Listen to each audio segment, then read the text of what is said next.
Ya, salam. Selamat pagi, saudari Sokasi, sahabat Askri, dimanapun saat ini sahabat Askri berada, baik yang ada di rumah maupun di tempat aktivitas. Dan saya percaya dan yakin pagi hari ini kita sangat sudah diberkati oleh kasih karunia Tuhan Yesus yang hadir dalam kehidupan kita sepanjang waktu hari-hari kita. Ya, puji Tuhan, saudara kasih, sahabat Askri, pada pagi hari ini kita bertemu lagi bersama saya, Muhammad Ferdiansa, dalam Fellowship Askri, Asosiasi Kristober Indonesia, yang setiap hari diadakan dari hari Senin sampai dengan hari Sabtu setiap jam 7 pagi waktu Indonesia bagian Barat. Ya, saudara kasih, sahabat Askri, saya tidak akan berlama-lama lagi karena memang kita sudah pasti rindu dan haus akan kebenaran firman Tuhan. Dan pagi hari ini kita akan kembali disegarkan dan dikuatkan oleh kebenaran firman Tuhan yang akan disampaikan oleh hambanya, dan kita percaya dan yakin tema pagi hari ini sangat-sangat akan memberkati kita semua sebagai orang-orang yang percaya kepada Tuhan Yesus Kristus, Tuhan yang ajaib, Tuhan yang luar biasa. Baik, saudara terkasih, saya akan mengundang hambanya yang akan menguatkan kita, yang akan memberkati kita dalam kebenaran firman Tuhan. Dan saya akan sapa, salam, selamat pagi Ibu Uti Wati Mena. Selamat pagi, salam kebenaran. Selamat Haleluya. hari Bagaimana Senin. kabar hari ini Ibu Uti? Haleluya, puji Tuhan, ada dalam kondisi baik-baik. Amin, amin, amin. Ya, Ibu Uti, kita nih udah rindu ya, udah pengen kita disegarkan, dikuatkan dalam kebenaran firman Tuhan, dan kita juga nggak akan berlama-lama lagi karena kita ingin dikuatkan oleh kebenaran firman Tuhan. Baik Bu Uti, untuk ruang dan waktu fellowship ini untuk menguatkan kami dan memberkati kami dalam kebenaran firman Tuhan yang tema pada pagi hari ini. Silakan Ibu Uti. Ya, terima kasih puji Tuhan untuk waktu dan kesempatan yang telah diberikan kepada saya. Saya mengucap syukur sebab Tuhan baik ya di dalam kehidupan kita. Terima kasih pada pagi hari ini kita sudah bangun kembali dengan tidak kurang apa-apa. Ya, pada hari ini kita sudah memasuki hari lagi yang baru, yaitu di hari Senin ya, awal bulan, sudah di bulan November. Adalah kewajiban kita untuk mensyukuri hari-hari yang kita lewati bersama dengan Tuhan, karena semuanya berdasarkan kasih karunia Tuhan, sehingga kita boleh ada dan kita masih ada sampai pada hari ini. Ya, teman-teman, sebelum kita memulai acara kita, sebelum kita mulai merenungkan firman Tuhan pada pagi hari ini, saya undang mari kita berdoa. Bapa di sorga, terima kasih untuk pagi ini. Kami mengucap syukur sebab Engkau baik buat hidup kami Tuhan. Terima kasih Bapa, kami ingin merenungkan firman Tuhan. Kami ingin dibentuk, kami ingin dipertumbuhkan iman percaya kami untuk lebih dekat lagi kepadamu Tuhan. Tuhan tolonglah supaya pemberitaan firman Tuhan yang akan kami bahas hari ini Tuhan, sungguh-sungguh menjadi bagian dalam kehidupan kami dan kami disegarkan. Ya Tuhan, berbicaralah melalui tutur mulut bibir hamba supaya sungguh-sungguh apa yang keluar dari mulut hamba ini sungguh-sungguh berasal daripada Tuhan dan nama Tuhan dimuliakan dan kehendak Tuhan dalam ayat-ayat yang kami bahas ini tercapai. Terima kasih Tuhan, terima kasih. Terlebih dari itu kami mohon ampun segala salah dan dosa kami Tuhan, supaya doa kami ini layak di hadapan-Mu. Terima kasih Tuhan, di dalam nama Tuhan kami, Yesus Kristus, Anak Allah yang hidup, yang kami puji, yang kami muliakan. Kami berdoa dan mengucap syukur. Amin. Ya, terima kasih untuk kesempatan yang diberikan kepada saya pada pagi hari ini. Ya, teman-teman, saudara-saudara yang kekasih di dalam Tuhan kita Yesus Kristus, topik kita hari ini ya, yang pasti-pasti aja ya. Saya mengambil topik itu kemarin ya, lalu saya hanya ketika Pak Nasa bilang topiknya apa, saya bilang aja yang pasti-pasti aja gitu. Tetapi semua atau konsepnya itu belum ada di dalam pikiran saya gitu. Akhirnya saya mengambil tadi pagi ya, subuh-subuh saya bangun, saya renungkan, saya tanya, Tuhan saya mau bawa apa yang sesuai dengan topik itu gitu. Lalu hari ini saya tergerak untuk berbicara dari Injil ya Bu, dari Alkitab kita ya, yang terambil dari pengajaran-pengajaran Rasul Paulus. Teman-teman, seperti yang kita ketahui adalah pengajaran dari Rasul Paulus ini menurut saya ya, saya sangat-sangat terkesan untuk pengajaran-pengajaran yang telah dia berikan kepada kita ya teman-teman, nasihat-nasihatnya, surat-suratnya kepada jemaat-jemaatnya yang telah dia tinggalkan ya, ketika dia berada di dalam penjara. Teman-teman, saya sangat-sangat terinspirasi, bukan sangat terinspirasi, sangat bahkan saya terkagum-kagum gitu ya. Karena semua pengajarannya itu mengena sekali, masuk sampai ke hati nurani kita yang paling dalam. Dan dia sepertinya ya, Rasul Paulus ini sepertinya dia sangat-sangat mengenal apa yang dirasakan oleh kodrati manusia gitu teman-teman. Oleh sebab itulah pengajaran Rasul Paulus ini adalah pengajaran yang sangat-sangat fenomenal gitu ya. Nasihat-nasihat itu sangat-sangat fenomenal dan sangat-sangat banyak sekali memberkati banyak orang teman-teman ya. Dia mengajarkan bagaimana itu hidup dalam kasih, dia mengajarkan bagaimana itu hidup dalam iman, dan dia mengajarkan doktrin yang betul-betul berdasarkan dari Tuhan gitu ya. Dan dia mendapatkan pengetahuan itu berdasarkan pengalaman hidupnya sendiri. Ya kan, dia bilang bahwa dia menceritakan bahwa sebelumnya ya di dalam kisah para rasul itu kita melihat bahwa Rasul Paulus ini sebelumnya adalah orang yang tidak mengenal Tuhan ya, bukan hanya tidak mengenal Tuhan, tetapi dia pembenci ya, bukan mengenal, tapi dia mengenal sekali, tetapi dia menolak dan dia membenci gitu kan. Dia membenci dan justru Tuhan panggil dia pada saat dia sedang berkobar-kobar api semangatnya untuk bahkan membunuh gitu loh. Ya, bahkan dengan ini kebenciannya makin meluap-luap dan dia ingin membunuh semua orang-orang pengikut Yesus yang pada saat itu sedang marak gitu. Dan kita bisa lihat ya, bisa kita pelajari dari perkataan Rasul Paulus bahwa ketika Stefanus itu dihukum rajam, dilempar pakai batu ya karena kemuliaan nama Tuhan, dia memberitakan firman Tuhan gitu kan, memberitakan tentang Yesus itu, dia dihukum mati. Paulus ada di situ gitu kan. Bahkan dia saksi mata. Paulus ada di situ, dia saksi mata dan dia setuju dengan apa yang terjadi terhadap Stefanus itu.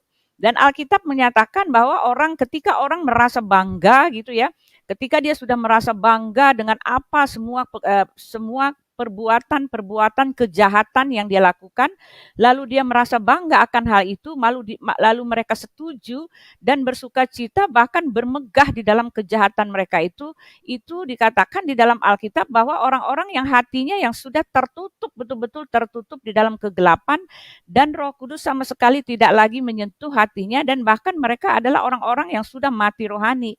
Nah, begitulah keadaan Rasul Paulus pada saat itu. Ya, dia setuju, dia bangga, bahkan dia menyenangi, dia menikmati semua perbuatan jahatnya untuk orang-orang Kristen.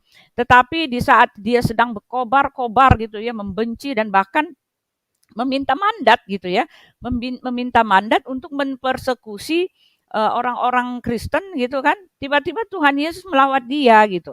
Nah, dari situlah dia bisa merasakan atau mengalami betapa apa yang dia rasakan dulu itu sungguh-sungguh berada di dalam kegelapan. Nah, karena Tuhan sudah menerangi hatinya, karena Tuhan Yesus sudah masuk dalam hatinya, yang lama itu sudah berlalu, sesungguhnya yang baru sudah datang, dan dia mengalami itu gitu. Betapa hatinya itu bisa berubah 100% pada saat ketika Tuhan Yesus itu datang di langit ya, dalam sinar yang dalam sinar yang terang benderang gitu kan teman-teman ya, terang benderang. Lalu ketika itu juga dia langsung bertobat nih teman-teman ya, langsung matanya buta, langsung dia menyadari dosanya gitu. Jadi Tuhanlah yang membuat orang itu berubah, hanya Tuhan Yesuslah yang menyentuh hati nurani manusia. Jadi saya tidak pernah percaya ada pertobatan di luar yang lain yang murni-murni pertobatan. Karena pertobatan yang benar itu sungguh-sungguh hanya berasal daripada Tuhan. Ketika Roh Kudus itu menguasai orang itu, maka dia akan berubah dan dia mengerti dan dia mengenal bahwa dia sudah salah gitu. Baru dia menyadari, baru selubung dari matanya itu dia menyadari bahwa apa yang dia lakukan itu sungguh-sungguh kejam dan sangat-sangat memalukan, bahkan aib dan bahkan membuat mereka malu gitu kan. Itu dia pekerjaan Roh Kudus yang telah menguasai Rasul Paulus inilah yang dia ceritakan teman-teman ya, hidupnya berubah 100% dari A menjadi Z gitu loh teman-teman. Dari hitam menjadi putih, dari yang kelam menjadi bersinar-sinar. Dan saya sangat-sangat terinspirasi, sangat-sangat suka sekali kalau membaca kisah dari Rasul Paulus ini. Teman-teman, waktu saya berdebat itu, waktu di Facebook itu ya, saya karena waktu itu saya ingin menyatakan bahwa Yesus adalah Tuhan, dan Rasul Paulus ini kan adalah rasul yang betul-betul disalah-salahkan gitu.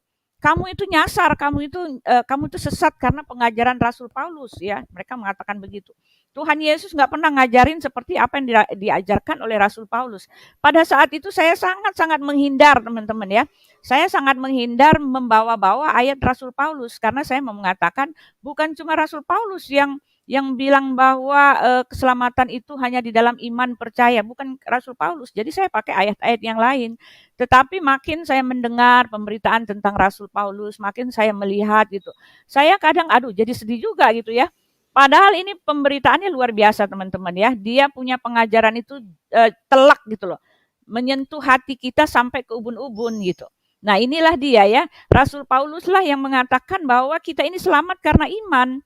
Dan dia berkata seperti itu bukan cuma dia, tetapi semua rasul-rasul mengatakan bahwa kita selamat karena iman percaya kita kepada Tuhan kita Yesus Kristus sesuai dengan apa yang Tuhan Yesus katakan kepada kita.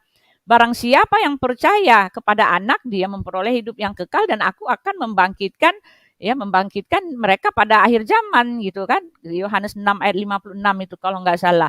Lalu Yesus mengatakan karena begitu besar kasih Allah akan dunia ini sehingga ia mengaruniakan anaknya yang tunggal supaya barang siapa yang percaya kepadanya tidak binasa. Barang siapa yang percaya. Jadi keselamatan kita ini berdasarkan, berfondamental, berasaskan kepercayaan, berasaskan iman gitu loh. Dan inilah yang digambarkan, inilah yang diajarkan, inilah yang dinasehatkan oleh Rasul Paulus.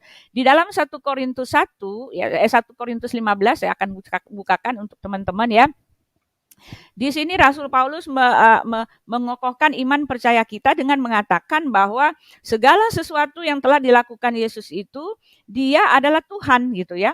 Dia adalah Tuhan dan Rasul Paulus juga mengatakan bahwa dia adalah sama ya, dia adalah sama dengan Allah ya, yang menganggap dirinya, yang menganggap kesetaraan dengan Allah itu sebagai milik yang tidak harus dipertahankan, melainkan dia telah mengosongkan dirinya dan menjadi manusia dan bahkan taat sampai mati. Nah ini ya, ini pengajaran dari Rasul Paulus dan bukan pengajaran dia, pengajaran rasul-rasul. Tetapi penekanan dari Rasul Paulus di sini dialah yang paling mengerti teman-teman ya. Karena apa? Dialah yang paling tahu. Karena apa? Karena dia itu ahli Taurat gitu loh. Dia ahli Taurat, dia merenungkan firman Tuhan di dalam buku Perjanjian Lama ya. Perjanjian Lama itu berbicara tentang Mesias dan berbicara tentang penantian mereka kepada kedatangan satu sosok yang akan membebaskan mereka dari kuasa maut gitu kan. Tetapi masalahnya ini Paulus menolak ini. Ketika Stefanus itu dirajam, dia bahkan bersukacita karena dia menolak bahwa yang dinanti-nantikan oleh mereka itu adalah Yesus gitu. Tetapi ketika matanya sudah dibukakan, ya selubung dari matanya itu sudah disingkapkan oleh Tuhan, taulah dia betul-betul gitu teman-teman ya. Dia mengatakan bahwa dia itu anak Taurat, bahkan dia hidup bergelut dengan firman dengan hukum Taurat dan dia kalau sekarang ini teman-teman, dia itu ada di dalam kaliber seorang profesor. Karena dia itu sekolah tinggi, ya dia sekolah tinggi lalu dia hidup di bait Allah. Orang tuanya itu sangat-sangat menekankan pada pengajaran Taurat. Jadi Rasul Paulus inilah satu-satunya yang bergelut atau yang bersekolah tinggi dalam hal hukum Taurat. Jadi dia mengerti sekali. Tetapi ketika matanya sudah diselubungkan, dia baru terbuka bahwa memang betul apa yang dituliskan di dalam kitab Taurat itu mengenai Mesias itu ya Yesuslah orangnya. Dan dia merasa sangat-sangat bersukacita, bahkan dia sangat-sangat tidak bisa dia gambarkan ya betapa dia sangat bersyukur ketika dia yang menolak itu, ketika dia masih di dalam kebodohan itu diberikan penerangan dan dia bersyukur untuk itu. Oleh sebab itulah semua pengajaran-pengajaran itu sangat-sangat menyentuh hati kita gitu loh teman-teman. Nah pada saat pada saat ini kita akan membacakan di dalam 1 Korintus 15, dia berbicara tentang kebangkitan Kristus ya. Inti dari pengajarannya ini dia mengatakan bahwa Yesus itu sudah dinubuatkan, lalu semua yang sudah dinubuatkan itu sudah terjadi, tetapi satu hal yang mau dia tekankan, apabila penyaliban Yesus itu sudah terjadi, tetapi apabila ketika Yesus itu mati, tetapi dia tidak hidup lagi, ya tidak bangkit lagi, maka sia-sialah iman kita gitu teman-teman ya. Ya Rasul Paulus mengatakan nggak ada gunanya kita beriman kalau Yesus yang dihukum mati di kayu salib itu sesuai dengan apa yang tertulis di dalam kitab suci, tetapi setelah itu setelah dia mati dia dikuburkan dan tinggal sejarah gitu ya. Ya, jadi dia tinggal sejarah lalu dia ya hanya sebuah kenangan, sebuah memori indah gitu ya. Memori indah ada seorang anak manusia yang rela mati untuk manusia yang lain gitu. Tetapi ya sudah gitu. Hilang maknanya, hilang kuasanya, hanya tinggal sejarah yang fenomenal yang tidak punya kuasa apa-apa. Tetapi melewati kebangkitan Yesus, disitulah tolak ukur, disitulah pokok keselamatan kita gitu loh. Ya, Rasul Paulus mengatakan kalau Yesus Kristus itu tidak bangkit, maka sia-sialah iman kita. Ya, saya akan bacakan dulu ya, karena ini satu perikop, jadi saya akan ambil ininya aja, konklusinya aja teman-teman ya. Dikatakan di sini ya, dan sekarang saudara-saudara, aku mau mengingatkan kamu kepada Injil yang aku beritakan kepadamu, dan yang kamu terima, dan yang di dalamnya kamu teguh berdiri. Ya kan? Oleh Injil itu kamu diselamatkan, asal kamu teguh berpegang padanya seperti yang telah kuberitakan kepadamu, kecuali kalau kamu telah sia-sia menjadi percaya. Sebab yang sangat penting telah kusampaikan kepadamu, yaitu apa yang telah kuterima sendiri. Nah itu, ya kan? Dia telah mengalami sendiri, dia telah menerima sendiri, ialah bahwa Kristus telah mati karena dosa-dosa kita sesuai dengan kitab suci, bahwa ia telah dikuburkan dan bahwa ia telah dibangkitkan, katanya ya teman-teman, pada hari yang ketiga sesuai dengan kitab suci, bahwa ia telah menampakkan diri kepada Kefas dan kemudian kepada ke-12 muridnya. Sesudah itu ia menampakkan diri kepada lebih dari 500 saudara sekaligus, kebanyakan dari mereka masih hidup sampai sekarang, tetapi beberapa di antara mereka telah meninggal.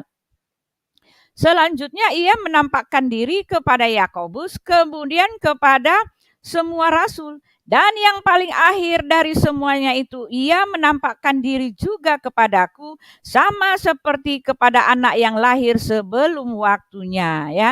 Lalu di ayat yang ke-18 dia bicara tentang kebangkitan, ya, ayat yang ke-12 ya. Di situ dikatakan, dan jika Kristus tidak dibangkitkan, maka sia-sialah kepercayaan kamu dan kamu masih hidup dalam dosamu. Nah itu dia teman-teman ya. Segala perkara gitu ya. Rasul Paulus mengatakan apa yang dia tulis itu sesuai dengan apa yang dia alami. Dan dia adalah saksi yang sah dan dia adalah seorang sebuah bukti yang sah ya, karena dia itu adalah seorang profesor, adalah seorang yang mengerti seluk-beluk tentang nubuat-nubuat yang terjadi di dalam kitabnya, dan dia adalah seorang pemerhati, seorang cerdik cendekia yang tahu betul-betul dan mengerti seluk-beluk tentang semua yang ada dan yang dia pelajari itu, dan dia telah mengkonfirmasikan kepada kita teman-teman bahwa apa yang ditulis di dalam kitab perjanjian lama itu, yang ditulis di dalam kitab Torah Pentateuch itu, Kejadian, Keluaran, Imamat, Bilangan itu, dan di dalam kitab para nabi ya, kitab-kitab para nabi di dalam kitab perjanjian lama itu, semuanya Yesuslah orangnya gitu loh. Jadi Rasul Paulus ini dia adalah saksi, dia adalah peneguh ya, dia adalah pengokoh dan dia adalah pemasti gitu ya. Pemasti bahwa kebenaran yang dia sampaikan itu adalah betul-betul murni kebenaran. Seperti yang telah disampaikan oleh Yesus yang mengatakan bahwa Elohim itu adalah satu-satunya Allah yang benar, dan untuk mendapatkan hidup yang kekal, kita semua harus mempercayai bahwa Elohim itu satu-satunya Allah yang benar, dan kita harus mempercayai utusannya gitu kan. Utusannya yang sebelumnya, sebelum dia datang menjadi utusan itu, dia ada dalam keberadaannya sebagai Allah Bapa, dia ada dalam keberadaannya, kemuliaannya, dalam keeksistensiannya sebagai Allah Bapa jauh sebelum dia datang sebagai utusan. Dan inilah yang ditekankan oleh Rasul Paulus gitu loh. Ya, dialah pengokoh itu, dialah yang pemberi kepastian itu, dialah yang mengukuhkan kesahan bahwa Yesus itu adalah benar-benar yang ditulis di dalam kitab Perjanjian Lama itu. Dan dia mengukuhkan lagi bahwa Yesus yang sudah mati itu, yang sudah mati menurut apa yang tertulis di dalam kitab Perjanjian Lama itu, dia sudah bangkit lagi, ya kan? Sudah bangkit lagi, dan di dalam kebangkitannya itu kita mempunyai kepastian yang lebih kokoh lagi, teman-teman ya. Kalau Yesus itu mati dan tidak bangkit-bangkit lagi, di situ dia katakan ya sia-sia aja. Ya, Tuhan Yesus hanya tinggal sejarah dan kita tidak punya pengharapan apa-apa, teman-teman ya.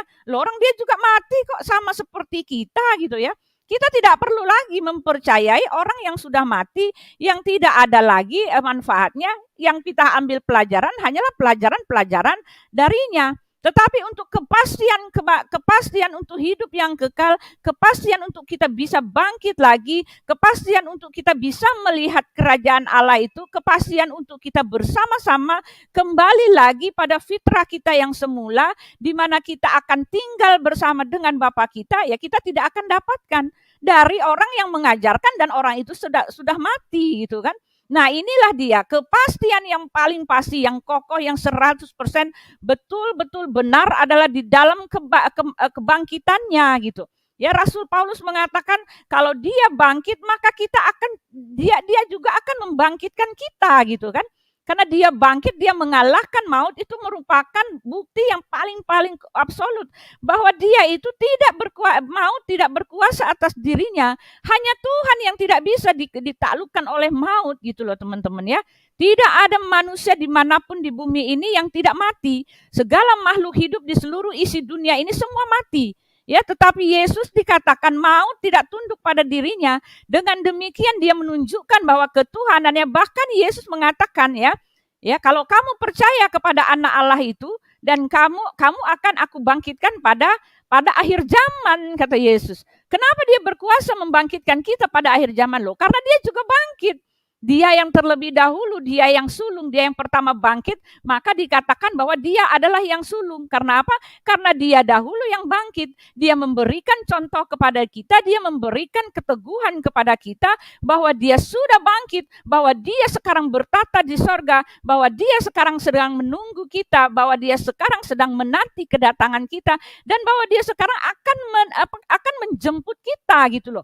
Ya, ini kepastian yang saya bilang sayang banget untuk orang-orang yang tidak mengerti akan hal ini. Saya bilang luar biasa gitu loh. Ya, kenapa bisa meninggalkan Tuhan hanya untuk kebodohan gitu loh. Makanya saya bilang pelajari Alkitab itu, lihatlah betapa besarnya, betapa ajaibnya, betapa mulianya karya penyelamatan yang dia berikan kepada kita, dan betapa besar kasihnya yang gak bisa kita bayangkan gitu loh. Sampai sebegitunya gitu loh Tuhan kita itu. Ya, nggak bisa dibandingkan dengan apapun. Dan ketika dia bangkit dari antara orang mati itu, dia lebih lagi meneguhkan. Dia mendatangi orang, dia tinggal beberapa hari itu, 40 hari bersama dengan murid-muridnya. Ya, ketika dia sudah bangkit itu sudah tubuh jasmani Yesus itu, Yesus sudah, kalau saya pelajari ya, ini menurut hikmat saya ya, saya takut salah, tetapi ini menurut hikmat saya melihat bahwa ketika dia sudah bangkit, memang tidak ada lagi murid-murid yang bisa mendatangi dia. Dia tidak bisa lagi dihubungi dimanapun, kecuali dia sendiri yang mendatangi murid-murid itu. Oleh sebab itu murid-muridnya hanya berkumpul di sana, berkumpul di sini. Mereka nggak menyusul Yesus yang ada di sana. Mereka tidak mencari Yesus ada di sana. Mereka hanya apa teman-teman? Mereka hanya berbakti, mereka berdoa. Dan catatan sejarah dan catatannya menyatakan di dalam Yohanes 20 itu ketika Thomas itu kan, mereka mengatakan bahwa Tuhan kita sudah bangkit, Tuhan kita sudah bangkit. Lalu mereka bersekutu, ya mereka kumpul di dalam satu ruangan tertutup rapat gitu ya. Lalu Yesus sendiri nggak tahu gitu bahwa Thomas itu meragukan dia. Saya nggak percaya kalau dia udah bangkit katanya kan. Kecuali saya udah lihat sendiri gitu kan, kecuali saya sudah buktikan sendiri. Yesus tidak ada pada saat itu dan tidak ada HP pada saat itu untuk mengatakan Tuhan Yesus gitu kan. Ini nih si Thomas nih meragukan engkau gitu, nggak ada gitu ya. Tetapi ketika mereka berkumpul di situ, Thomas yang imannya agak lemah itu, yang tidak mempercayai ya bahwa tuh apa yang Tuhan katakan, bahwa Tuhan sudah mengatakan bahwa dia akan bangkit, tetapi dia tidak mempercayainya itu, Tuhan Yesus datang. Ya, ketika ruangan tertutup rapat katanya kan di dalam Yohanes 20 itu. Terkunci, teman-teman. Dia datang bukannya lewat masuk pintu, buka gemboknya, tidak. Tiba-tiba dia muncul di depan mereka. Ya, dari sini saya mengambil kesimpulan bahwa tubuhnya itu tidak sama lagi seperti tubuh yang dulu gitu ya. Tubuh di dalam ininya memang dia masih punya tubuh daging jasmani, tetapi tidak lagi dia menuruti kodrati kemanusiaannya. Karena semuanya sudah selesai. Ketika Yesus masuk ke dalam ruangan itu, tiba-tiba dia muncul ke depan orang itu, lalu dia bilang sama Thomas, cucukkanlah jarimu ke tanganku ini yang bolong-bolong itu, katanya, yang udah dibolong-bolongin itu gitu teman-teman ya. Lalu Thomas mencucukkannya. Dengan segera dia mengatakan, aku percaya ya Tuhanku dan Allahku gitu loh. Lalu Yesus mengatakan ya, percayalah, berbahagialah orang yang percaya, yang tidak melihat tetapi percaya gitu loh. Ini berlaku untuk kita teman-teman ya. Jadi kita melihat bahwa kebangkitan Yesus itu justru kebangkitan Yesus itu merupakan merupakan pengokohan gitu kan.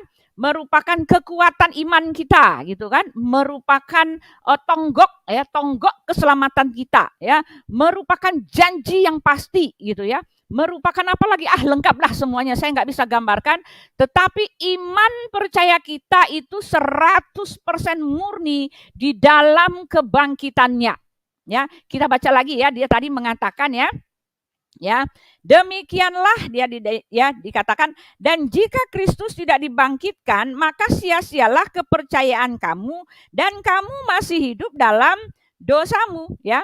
Demikianlah binasa juga orang-orang yang mati di dalam Kristus ya. Jikalau kita hanya dalam hidup ini menaruh pengharapan pada Kristus, maka kita adalah orang-orang yang paling malang dari segala manusia, yaitu teman-teman, malang sekali untuk mempercayai orang yang sudah mati gitu loh. Ya, malang sekali. Karena apa? Karena dia tidak berkuasa atas apa-apa gitu loh. Malang sekali untuk lebih mengandalkan hidup kita untuk mempercayai ajaran orang yang ini, tetapi dia sendiri mati gitu loh. Dia sama seperti kita. Tidak ada kelebihannya dari kita. Itu yang dimaksud oleh Rasul Paulus.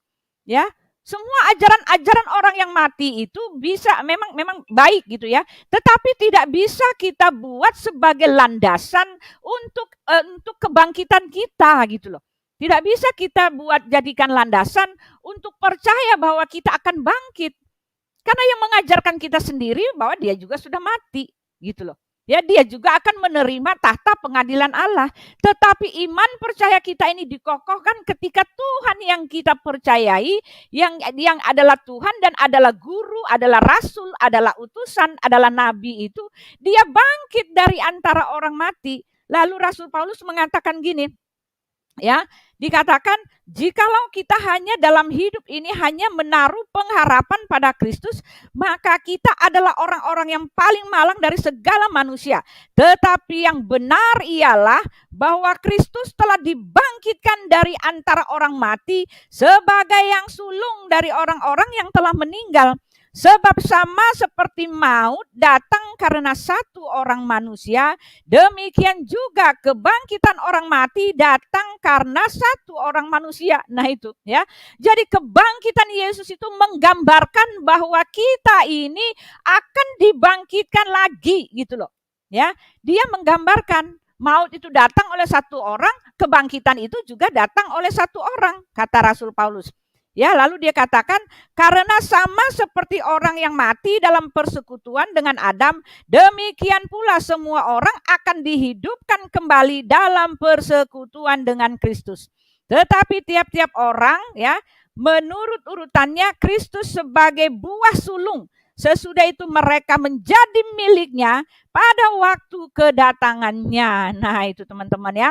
Di dalam Yohanes 6 ayat 39 ya, dikatakan, saya coba buka ya. Yesus memberikan konfirmasi yang sangat jelas kepada kita tadi gitu ya, teman-teman. Saya ambil dulu ya. Ya, Yohanes 6 ayat berapa tadi? Ayat 39. Ya, sini saya buka ya. Maaf. Ya, Yohanes 6 ayat berapa tadi? Ayat 39 ya, teman-teman. Ya, sebentar. Aduh, mana dia? Ya, ini dia ya, teman-teman. Yohanes 6 ayat 39 ya, 39 ini 25. Yesus berkata seperti ini. Dia mengatakan ya, ini mata saya, aduh minta ampun teman-teman, mata saya udah harus pakai kacamata. Ya, di situ dikatakan ya, sebab aku telah turun dari sorga. Nah, bukan untuk melakukan kehendakku, tetapi untuk melakukan kehendak Dia yang telah mengutus aku. Ya, Dia yang telah mengutus Yesus itu siapa? Ya Bapaknya, ya kan? Ya, orang-orang selalu menganggap bahwa ini ada dua oknum. Enggak ya, kita sudah tahu ya, Dia yang mengutus itu adalah Bapaknya, karena Yesus itu adalah firman yang telah menjadi manusia, bagian dari Allah, dan itu adalah Allah sendiri. Dan inilah kehendak Dia yang telah mengutus aku, yaitu supaya dari semua yang telah diberikannya kepadaku, jangan ada yang hilang, tetapi supaya ku bangkitkan pada akhir zaman.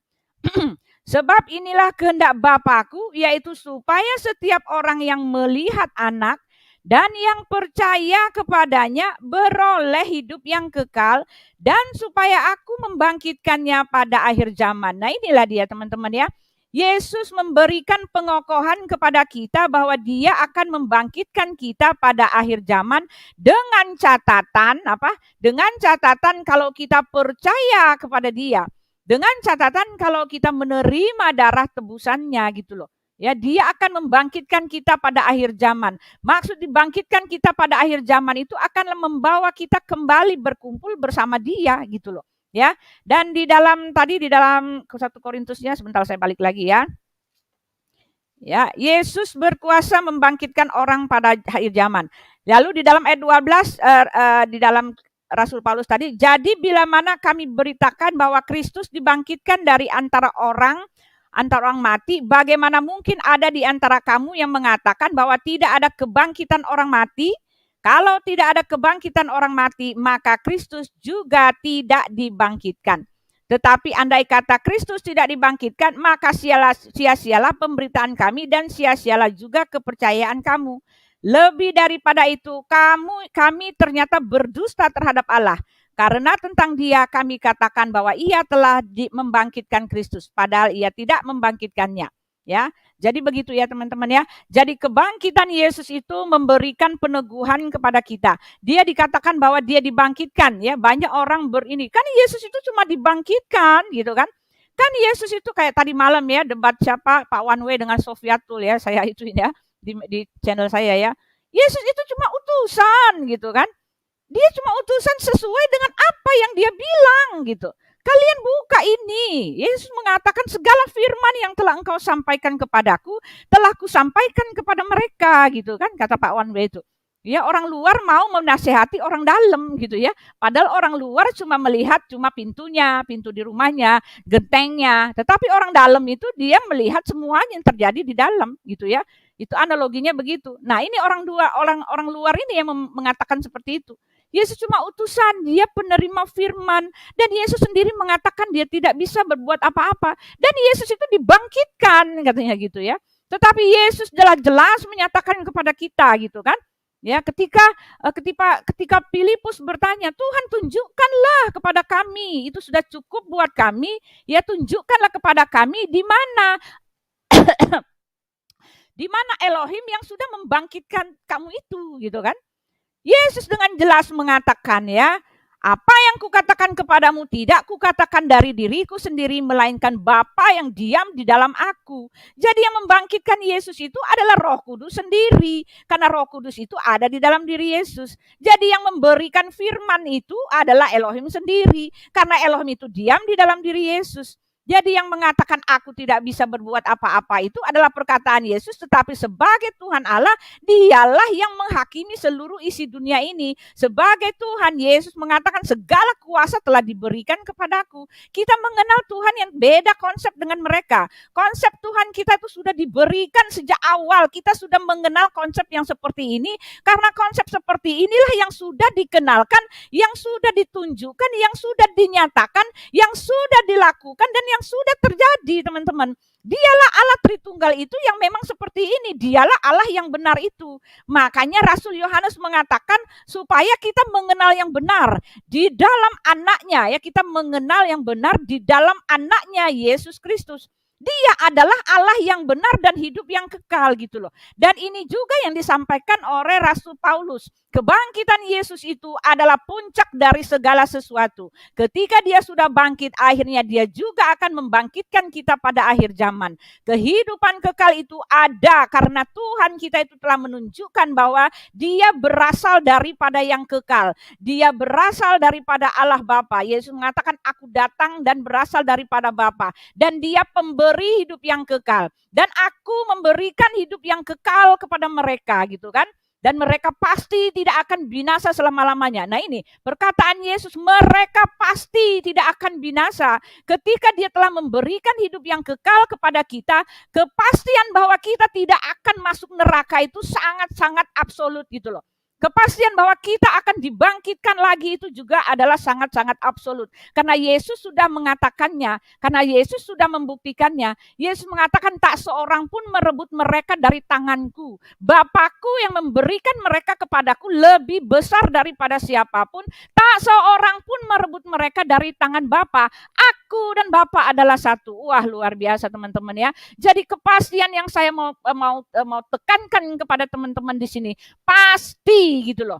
Jadi lebih baik kita beriman kepada yang pasti-pasti. Lebih baik kita beriman kepada yang nyata gitu loh. Lebih baik kita menyandarkan hidup kita kepada yang real. Lebih baik kita menyandarkan kehidupan kita kepada semua yang sudah kita alami. Sebagai kesaksian hidup kita. Kita bisa bersaksi, kita bisa menyatakan bahwa apa yang kita imani ini ada iya, benar, dan amin. Karena kita sudah mengalami. Karena apa yang kita imani itu nyata. Karena apa yang kita imani itu real, apa yang kita alami itu itulah dia. Inilah fakta kebenaran yang sudah diberikan kepada kita sebagai satu konsep kealahan yang benar-benar berasal daripada Allah, yang murni, yang bisa diuji, yang betul-betul benar gitu loh. Luar biasa loh teman-teman. Kalau saya mau gambarkan itu luar biasa, luar biasa. Nggak bisa terselami, makanya Raja Daud mengatakan, tak terselami betapa ajaibnya Engkau Tuhan. Tak bisa aku renungkan gitu loh. Ya teman-teman, jadi pesan saya yang pasti-pasti aja deh ya. Jangan percaya dengan ajaran-ajaran orang mati. Nah itu dia ya. Yesus sudah bangkit ya. Jadi percayalah kepada yang pasti-pasti. Karena dia sudah bangkit sehingga kita juga akan dibangkitkan pada akhir zaman. Ada kehidupan kekal buat kita. Kehidupan bersama-sama dia. Dan Yesus mengatakan dan mereka pasti tidak akan binasa sampai selama-lamanya. Dan pasti tidak akan direbut dari manapun. Nah itu.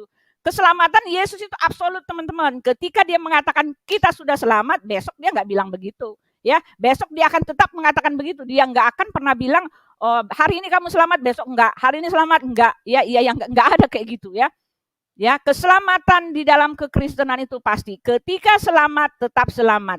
Kecuali ya kita sendiri yang menolaknya. Ya, keselamatan yang Tuhan berikan buat kita, jaminan apalagi tuh, jaminan di dalam kehidupan kita hari-hari, semuanya pasti. Oleh sebab itu, datanglah kepada yang pasti-pasti saja. Kita berdoa. Bapa di sorga, terima kasih untuk kebaikan-Mu. kami sudah mendengar, kami sudah membahasnya Tuhan, bahwa Engkau adalah Allah yang benar, bahwa Engkau adalah Allah yang sudah bangkit, yang sudah mengalahkan maut, dan kami menyandarkan iman percaya kami kepada Allah yang bangkit, Allah yang hidup, Allah yang sudah naik ke sorga, Allah yang telah menyediakan tempat bagi kami, dan Allah yang telah menyatakan bahwa segala sesuatu yang telah Engkau berikan kepada kami ini adalah Ia benar, tepat, dan amin. Terima kasih Tuhan untuk fakta luar biasa yang kami terima daripada Engkau. Terima kasih Tuhan, kami sangat-sangat mengucap syukur. Ajar kami Tuhan supaya di dalam mulut kami ini kami terus lagi bisa mewartakan kebaikan Tuhan, bisa mewartakan apa yang kami telah lihat, apa yang telah kami raba, dan apa yang telah kami pelajari dan kami mengerti daripada Engkau, supaya kami bisa sebarkan kepada orang lain, supaya banyak jiwa diselamatkan dan nama-Mu dimuliakan. Terima kasih Tuhan, di dalam nama Tuhan kami Yesus Kristus, Anak Allah yang hidup, yang kami puji, yang kami muliakan, dan yang kami sembah. Kami sudah berdoa dan mengucap syukur. Amin. Ya.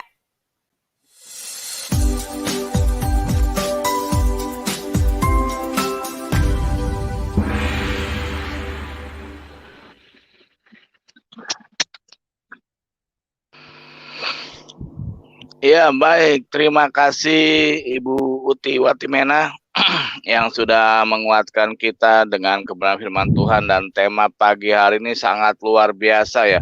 Yang pasti-pasti aja gitu ya. Memang kita harus mencari yang pasti-pasti aja gitu. Ngapain kita cari yang nggak pasti? Yang nggak pasti udah pasti nggak menjamin kita kepada keselamatan, tetapi yang pasti-pasti aja itu akan membawa kita ke dalam keselamatan.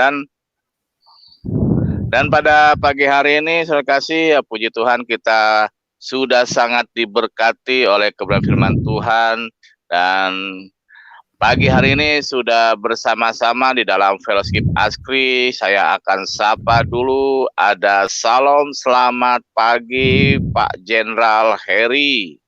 Siap. Siap. Udah siap nggak dijawab tuh. Malah hilang. Ya, saya nggak bisa dengar suara Pak Jenderal ya. Nah, masalah lagi nih beliau. Pak MVP seperti waktu malam mungkin kembali lagi. Kayaknya settingannya ini. Ya. Oke deh, saya lanjutkan ya. Sapa-sapanya Pak Hasan Landry. Shalom. Ini saya peserta jadi Shalom, host. shalom Pak Jenderal. Ya, maaf. Pagi. Ya Bu. Sebentar. Maaf, saya di itu Pak, ini diangkat Pak. Ini kan saya di komputer. Anak saya mau pakai komputernya, jadi saya bisa dengar suara. Ya, udah. Itu ya. Saya mau keluar dari sini. Ya. Oke. Saya mau keluar ya. Oke. Yang ini ya Bu Uti. Jadi ya, terima kasih. Ya, lanjut Pak. Oke, yang satu sudah bisa di off. Silakan Pak Ya, Hasan Landry, lanjut. Ya, Selamat datang dulu nih, Pak Regen. Oh, iya. Silakan Pak Hasan, Sudah, lanjutkan. tenang. Oke, terima kasih Pak Jenderal Regen ya. Pagi hari ini topiknya simpel ya. Ternyata simpel, yang pasti-pasti saja. Tapi ya sebenarnya terkandung makna yang sangat dalam sekali ya. Memang ya kita dalam hidup ini kita harus mencari yang pasti-pasti saja gitu ya. Tapi kecenderungan orang mungkin rajin atau gimana, nggak ada salah sih rajin mencari-cari ya. Nah, padahal yang pasti sudah ada, malah mencari yang ujung-ujungnya tidak pasti ya. Nah, sudah mendapatkan yang tidak pasti, tapi dipasti-pastikan ya, namanya sudah tidak pasti, mau dipasti-pastikan dengan cara apapun ya, ujung-ujungnya nggak pasti ya. Nah, satu hal yang kita bisa perhatikan yang tadi Bu Uti sudah singgung ya, di 1 Yohanes pasal 5 ayat 11 dan 12. Bisa ada yang bisa tolong bacakan? Langsung baca Pak ya. Ini lagi aku nggak bisa buka. Aku nggak bisa. Oh ya, baca aja. Bentar. Iya. Sebentar. Iya. Lanjut Pak, lanjut. Iya. 1 apa? 1 Yohanes 5 ayat 11 sampai 12. 1 Yohanes 5 ayat 11 dan 12. salah. 1 Yohanes 5 ayat 11. 11 dan Oke, 12 ya. silakan. Bisa baca? Dan inilah kesaksian Tolong itu, bacakan, Allah ya. telah mengaruniakan hidup yang kekal kepada kita dan hidup itu ada dalam anaknya. Ya. Ya, silakan. Ya, 12. Barang siapa? Barang siapa memiliki anak, ia memiliki hidup. Barang siapa tidak memiliki anak, ia tidak memiliki hidup. Amin. Terima kasih Pak Jenderal. Maaf ya. Yuk. Kapan lagi bisa Ya enggak. minta Pak Betul. Jenderal bacakan. Iya. Oke. Silakan Ya, perintah-perintah jadi di saya, situ Pak. sudah Lalu katakan, Bapak saya. Allah telah mengaruniakan hidup yang kekal pada kita dan hidup itu ada di dalam anaknya. Dan sudah jelas-jelas dikatakan bahwa Allah sudah memberikan hidup yang kekal pada kita. Hidup kekal itu ada di dalam anaknya, ya. Nah itu aja nggak cukup. Barang siapa memiliki anak, ia memiliki hidup. Barang siapa tidak memiliki anak, ia tidak memiliki hidup. Jadi simpel saja gitu loh, ya. Simpel saja. Kenapa? Kita tinggal memiliki anak. Nah, gimana cara memiliki anak? Ya caranya tidak lain tidak bukan buka hati, izinkan dia masuk dalam hati setiap kita gitu ya. Sudah tentu kita mengakui segala dosa-dosa kita. Demikian ya segala dosa diampuni dan kita menikmati hidup kekal abadi ke surga. Itulah itu yang pasti ya. Kepastian lain di mana? Yohanes pasal 14 ayat 6 ya.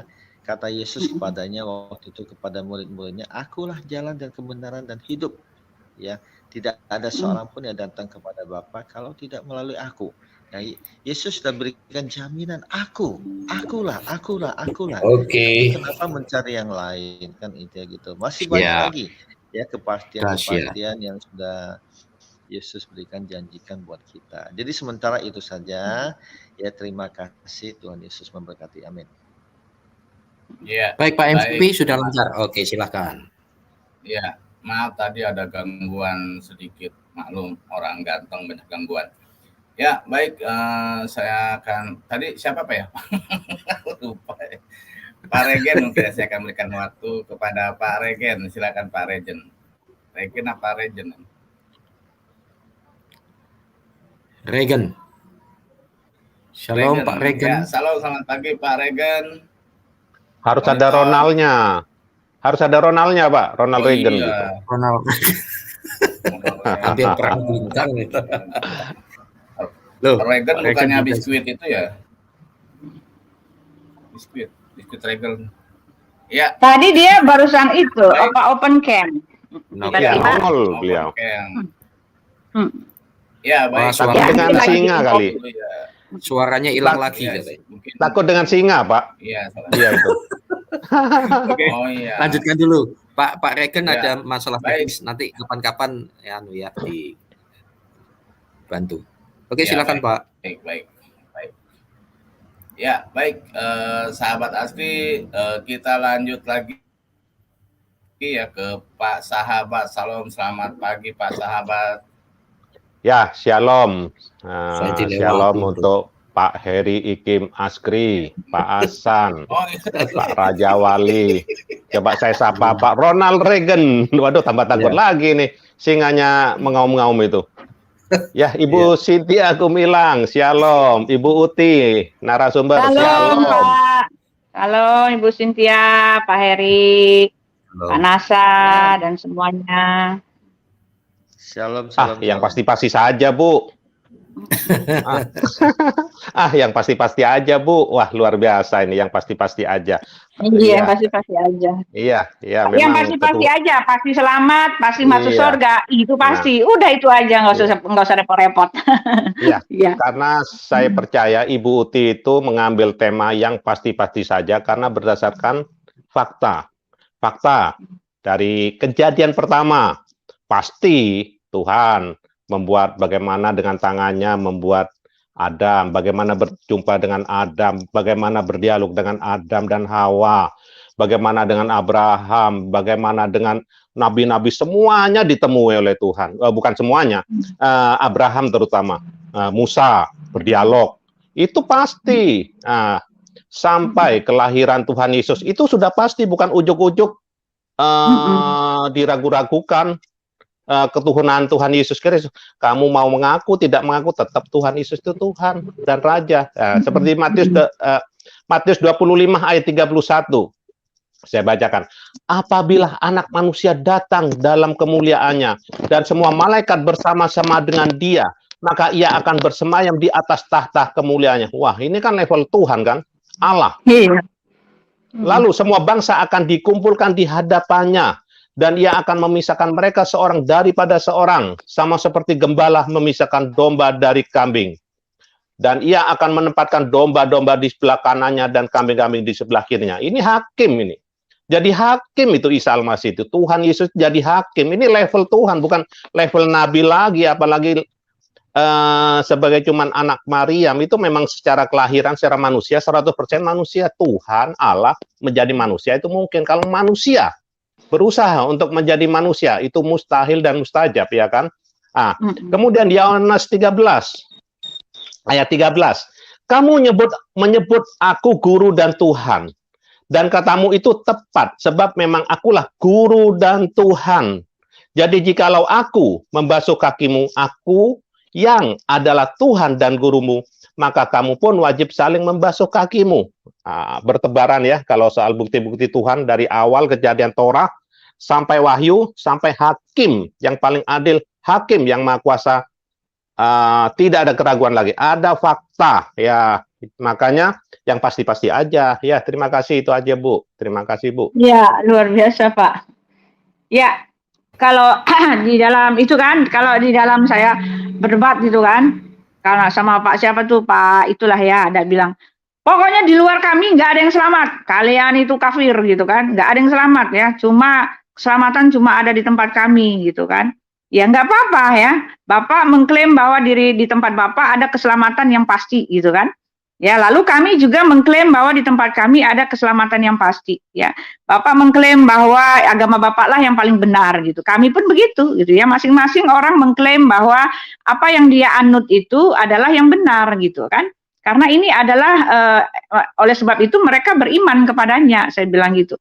Tetapi masalahnya kalau cuma mengimani, kalau cuma mengklaim, ya silakan saja. Itu kan hak asasi manusia.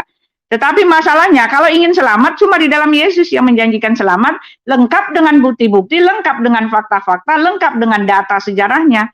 Sekarang kita mau cari yang pasti atau cuma mengklaim?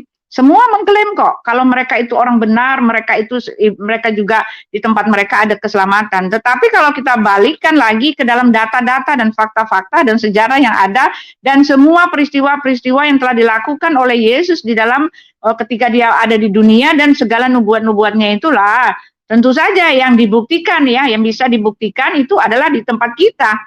Karena kita telah mempunyai segala perlengkapan-perlengkapan, persyaratan-persyaratan untuk memenuhi bahwa apa yang kita klaim itu terbukti gitu loh. Ya, hanya di tempat kita lah di mana kepastian itu dikukuhkan dengan lengkap dengan data-datanya gitu loh. Lengkap dengan sejarahnya, lengkap dengan keberadaannya, lengkap dengan eksistensinya, lengkap dengan bukti-bukti dan orang-orang saksi-saksi mata dan saksi-saksi sejarahnya. Semua lengkap, pokoknya semua yang diperlukan untuk menunjukkan bahwa apa yang dimaklukmatkan itu, apa yang dideklarasikan itu, semuanya telah dilengkapi, telah dipenuhi.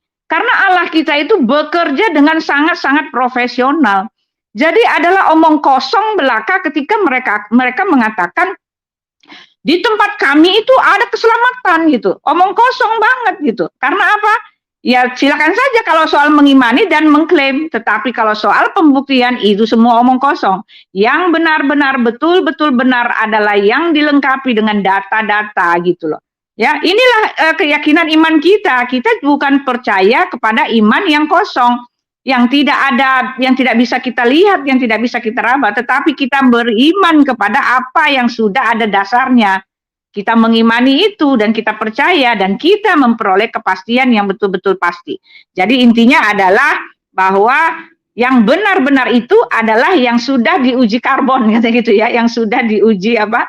Yang memberikan kepastian itu yang sudah diuji karbon atau yang sudah diuji emisi gitu loh, yang sudah diuji coba, yang sudah diuji kebenarannya, yaitu dia di dalam Yesus Kristus. Ya, terima kasih.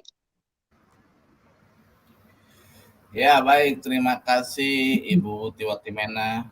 Ya saya sih bingung ya sama pemikiran mereka gitu. Intinya gini aja lah, saya ikut Tuhan Yesus karena Tuhan Yesus itu pasti dan nggak akan Iya. pernah masuk neraka dulu, gitu aja lah. Daripada mereka ngaku-ngaku klaim selamat, pasti selamat, tapi masuk neraka dulu ngapain? Yang mending kalau misalkan maliknya ingat, kalau maliknya lupa, kebanyakan WA, ya siapa tahu lupa. Gitu lah. Tapi udahlah, kita sih kalau untuk Tuhan Yesus itu ya sudah tidak bisa diragukan lagi, produknya original from heaven, dari surga gitu. Iya. Amin. Dengan mereka Amin. KW kaleng-kaleng, makanya orang Indonesia tuh begini, orang Indonesia tuh kebanyakan orang Indonesia tuh lebih seneng handphone HDC, handphone black market dibanding handphone yang original gitu. Nah itulah kelemahan kita di sini. Makanya yuk kita yang merasa KTP kita Kristen, yuk kita yang merasa tiap hari Minggu ke gereja, kita mengenal lebih dalam lagi nih siapa sih Tuhan kita sebenarnya gitu. Banyak sekali orang Kristen yang belum mengenal Tuhan. Ketika ditanya, kenapa Tuhan mati gini-gini, blengap-blengap diem baik gitu, kayak orang kesambet. Nah itu yang harus kita menjadikan PR. Ayo kita gubrak-gubrak, yuk Kristober kita gubrak-gubrak untuk mengenalkan kepada saudara kita seiman kita siapa sih Tuhan Yesus kita sebenarnya begitu. Ya baik, saya mohon maaf nih Pak Heri, bukannya saya tidak kurang cinta dan kurang sayang, tapi saya nggak mengikuti, jadi silakan. Sentimen. Jadi monggo Pak Heri pareng. Sebentar, tadi Pak Regen coba tes mic dulu. Apakah sudah jadi Pak Regen? Pak Regen ya. Regen. Coba tes. Ya. Oke, ternyata masih masalah ya. Nanti kontak ya, Sapri ya. Nanti kita. Baiklah. Ya. Kita doakan supaya masalahnya cepat selesai. Oke. Saya saran ya, nggak usah pakai istilah gubrak-gubrak lah, karena kesannya malah jadi negatif sekarang kalau gubrak-gubrak itu. Karena sekarang apa ya, yang gunakan istilah-istilah gubrak-gubrak itu sukanya yang ribut, itu asal gubrak gitu. Dan saya mau mengklarifikasi dulu ya. Apa Pak? Saya pakainya ini Pak, saya pakainya oyok-oyok Pak. Kita oyok-oyok lagi. Jangan gedebuk-gedebuk aja, gedebuk-gedebuk. Oke, baik, di luar itu saya mau mengklarifikasi ya. Ada, bukan klarifikasi ya, memberikan masukan. Halo. Jadi gini, di luar ini semua. Oh iya Bu, silahkan. Saya udah di sini. Oke, baik. Lanjut nih, ya silakan lanjut. Oke. Gini, sebelum saya berkomentar ya, saya mau memberitahu kepada saudara-saudara yang nggak tahu, itu biasanya terutama konflik intern yang diviralkan gitu kan, ada tuh yang nggak bijak tuh. Pokoknya justru yang rahasia itulah yang menjadi konten menarik, itu sangat tidak bijak. Banyak yang tidak tahu mengapa kontak seseorang ada yang harus direspon dan dijaga komunikasinya. Tetapi ada juga oknum yang jangan direspon lagi. Karena apa? Orang tersebut terbukti beberapa kali membahayakan sesamanya, Pak Gun. Betul ya Pak Gun? Dari beberapa konfirmasi dan saya mengalami sendiri, nah orang tersebut tuh justru dengan sengaja tidak menghargai permintaan rekan yang meminta untuk menahan info-info intern yang bersifat konfidensial. Nah, sayang sekali, oleh karena nafsu popularitas pribadi, apa yang disebut ranah intern justru dijadikan bahan konten viral dengan alasan memberitakan kebenaran, namun menciptakan konflik. Jadi saudara, apapun alasannya, menciptakan konten viral melalui manajemen konflik adalah cara yang benar-benar tidak manusiawi dan merusak kesatuan. Ya, itu fatwa dari Askri. Sekarang saya mau merespon. Yang pasti-pasti ya, yang pasti-pasti saja saya setuju dengan Ibu Uti. Ini contoh kadrun ya barangkali ini ya. Alpin Aan, tanggal berapa dan bulan apa Yesus dalam kurung kuda mati? Yesus mati tanggal berapa? Nah kayak gini nih.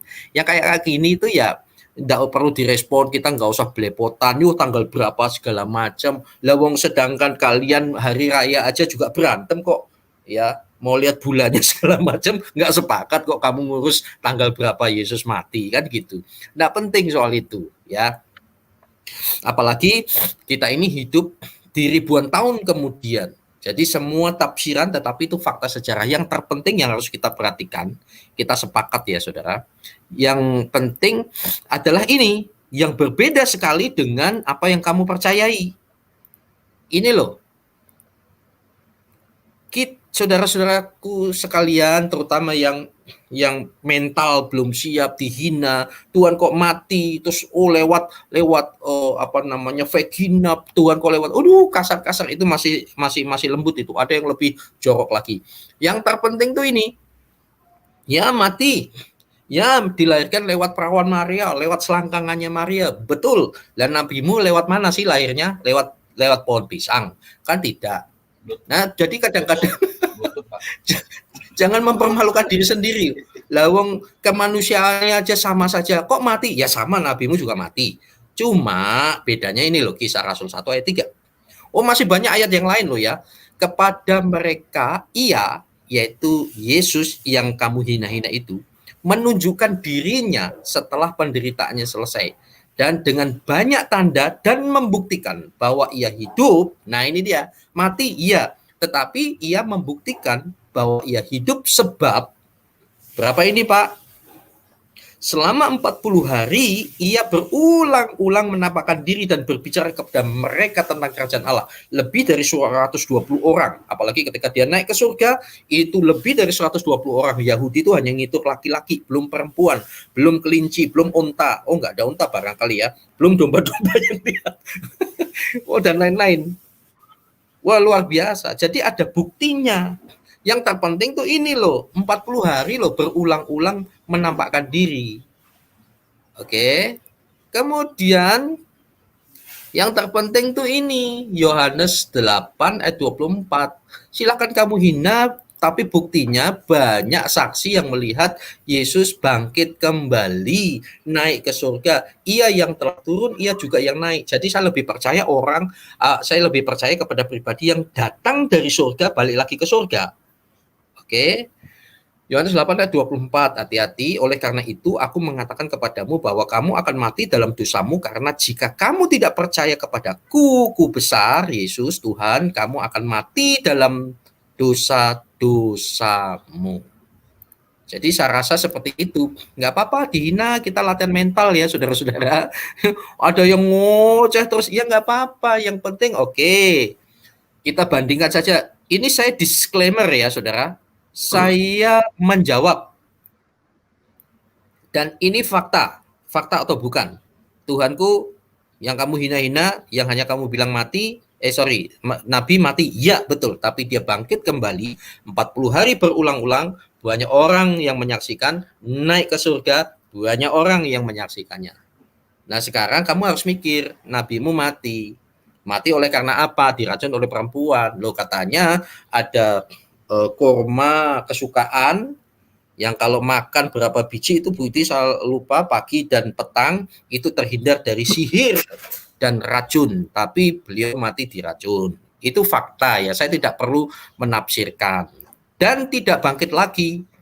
Oke, bahkan saya heran sebagai orang yang non kalian loh, pembawa ini kok perlu didoakan, kan keselamatan nggak pasti. Jadi kalau saya milih yang pasti saja. Tuhan memberkati, maju terus. Ingat apa yang saya sampaikan ini menjawab dan disclaimer. Apa yang saya sampaikan ini menjawab dan disclaimer. Hak menjawab saya karena Tuhan saya selalu dihina-hina. Tuhan memberkati.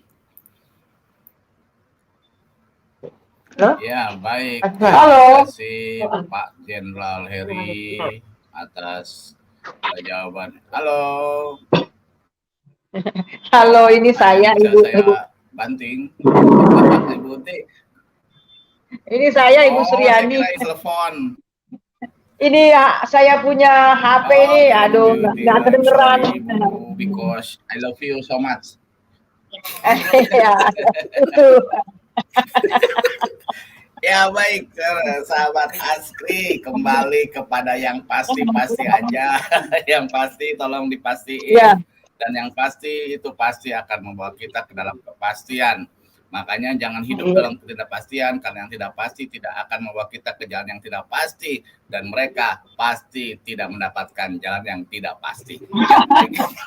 Ya baik. Pasti mendapatkan ya. Saya akan lanjut lagi ya. sebelum Ibu Ya, Uti betul. menanggapi dari apa yang telah disampaikan oleh Pak Jenderal, Ya. nanti malam saya juga akan kupas nih. Waduh. Ya, saya akan sapa, silakan. Salam, selamat pagi Ibu Cynthia Gumilang, good evening in Canada. Ya, good evening. Pak Raja Wali, sebentar Pak Raja Wali, ini Bu Yani dia mau pergi, dia pakai HP saya, dia HP-nya rusak, jadi dia mau, boleh nggak minta dulu? Iya. Bu Yani ya, sebentar ya, Oh iya, karena dia udah mau pergi. Ibu Ya. Pendeta Dia mau kasih Suryani, komen juga. Oke. Ya, shalom ya. Pendeta. Ya, ini luar biasa, pelajaran yang sangat luar biasa ya. Jadi seperti Pak Heri tadi katakan, memang kebangkitan Tuhan Yesus itu disaksikan oleh banyak orang ya. Jadi itu bukti akurat ya. Jadi bukan apa katanya sendiri, tetapi memang disaksikan banyak orang dan dia masih hidup 40 hari selama ada di dunia ini. Dan yang sangat luar biasa karena dia itu bangkit, dia menjadi pionir bagi kita. Ya, karena dia bangkit, maka kita juga akan mengalami kebangkitan. Dan lewat kebangkitan Tuhan Yesus itu, dia naik ke surga dan dia duduk di sebelah kanan Allah Bapa menjadi imam besar kita. Ya, dia menjadi imam besar kita dan menjadi pengentara buat kita. Sehingga kita bisa datang menghampiri dia kapan saja. Anytime, any hours ya. Itu yang sangat luar biasa. Dan dia itulah kita melihat di dalam, mari kita coba lihat itu di dalam 1 Yohanes ya. Di dalam 1 Yohanes pasal yang kedua. 1 Yohanes pasal yang kedua. Kita di sini dikatakan, 1 Yohanes pasal 2 ayat yang pertama. Anak-anakku, hal ini kutuliskan kepada kamu supaya kamu jangan berbuat dosa, namun jika seorang berbuat dosa, kita mempunyai seorang pengentara kepada Bapa, yaitu Yesus yang adil. Jadi sebagai imam besar ya, kita melihat di sini dia itu duduk di sebelah kanan Allah supaya apa? Dan ayat yang kedua, dan ia adalah pendamai untuk segala dosa kita, dan bukan hanya untuk dosa kita saja, tetapi juga untuk dosa seluruh dunia. Itu artinya ketika kita ada masalah, masalah kelemahan, kita jatuh, kita bisa datang langsung menghampiri Allah. Di sini dikatakan, supaya kamu jangan berbuat dosa lagi ya. Namun jika seorang berbuat dosa, itu artinya sebagai anak-anak Tuhan, ketika kita jatuh, ketika kita lemah, kita mempunyai seorang pengentara kepada Bapa yang adil. Jadi nggak seperti dulu lagi, ya harus potong anak domba, ya kemudian bawa darah dan sebagainya. Kita bisa langsung datang kepada Yesus untuk menyelesaikan dosa-dosa kita. Dan darah Tuhan Yesus itu menyucikan kita. Jadi dia menyucikan kita, menguduskan kita dari waktu ke waktu. Dan kita juga harus tahu bahwa lewat kebangkitan Tuhan Yesus itulah kita dilahirkan kembali. Kalau Yesus tidak pernah dibangkitkan, maka tidak akan ada keselamatan dan tidak akan ada kelahiran kembali bagi kita. Itu dapat kita lihat di dalam 1 Petrus ya, 1 Petrus 1. Sorry, saya suka sekali pakai ayat-ayat ya. Kita lihat 1 Petrus 1 ayat yang ketiga kalau tidak salah ya. Kita lihat. Ya. Kita lihat ayat yang ketiga, terpujilah Allah dan Bapa kita Tuhan kita Yesus Kristus yang oleh karena rahmat-Nya yang besar telah melahirkan kita kembali oleh kebangkitan Yesus Kristus dari antara orang mati kepada suatu hidup yang penuh pengharapan, untuk menerima suatu bagian yang tidak dapat binasa, yang tidak dapat cemar, dan yang tidak dapat layu, yang tersimpan di sorga bagi kamu. Wow, luar biasa. Jadi kita melihat di sini lewat kebangkitan Tuhan Yesus kita mendapatkan kelahiran kembali dengan suatu hidup yang penuh pengharapan yang tersimpan untuk kita di sorga. Wah, luar biasa. Itu artinya lewat kebangkitan Tuhan Yesus kita dibangkitkan ya, dari kematian yang kekal, dan kita juga dilahirkan kembali, dan kita ini sedang menuju kepada kekekalan oleh karena kebangkitan Tuhan Yesus. Dan yang luar biasa juga bahwa kebangkitan Tuhan Yesus juga udah mengalahkan, menaklukkan musuh-musuh. Ketika dia naik, dia menaklukkan. Itu kalau nggak salah di Kolose ya. Jadi penguasa-penguasa di udara sudah tahu bahwa dia sudah ditaklukkan, sudah dilucuti. Istilah yang dipakai dilucuti sama seperti orang perang ya. Orang perang itu kalah dan kemudian sudah dilucuti, sudah dipermalukan. Dengan kebangkitan Tuhan Yesus itu, iblis telah dipermalukan, telah dilucuti. Jadi luar biasa. Dan yang terakhir, lewat kebangkitan Tuhan Yesus, dia menjadi imam besar kita, dan kita bisa datang kapan saja ya. Kapan saja kita bisa datang kepada Tuhan Yesus untuk setiap masalah yang kita alami. Itu saja tambahan dari saya. Tuhan Yesus memberkati. Shalom semuanya, bapak-bapak dan ibu-ibu ya. Amin. Ya, baik. Terima kasih. Salam Tuhan Yesus memberkati setiap pelayanan dari Ibu Pendeta Suryani. Ya, kita lanjut ke Ibu Cynthia. Silakan Ibu Cynthia Gumilang. Salam. Ini ada pesan dari Salam. Bapak untuk MKC. Kemarin jatuh lagi. Ya. Minta tolong Bapak bilang suruh tolong sampaikan ke dia, bilang Tuhan sangat bangga apa yang MKC buat sampai masuk di penjara untuk membela kebenaran. Sama juga Tuhan juga sangat bangga kepada Heri Ikim Askri dengan mewartakan firman di Puji YouTube Tuhan. dengan software is the best way. Amin, amin. Puji Tuhan. MVP tidak ya Bu, nggak usah sebutkan Bu dia. Oh enggak, MVP enggak. Dengan Christopher yang apa? Jam 11 saya izin. Menjelekkan each other. Iya. Name blaming and not telling the truth. He is very, very sad. Jesus said. Very, very sad. And he likes what Ikim is doing. Software is the best way, and then he is very proud too of what he is doing, and then he just keep on going.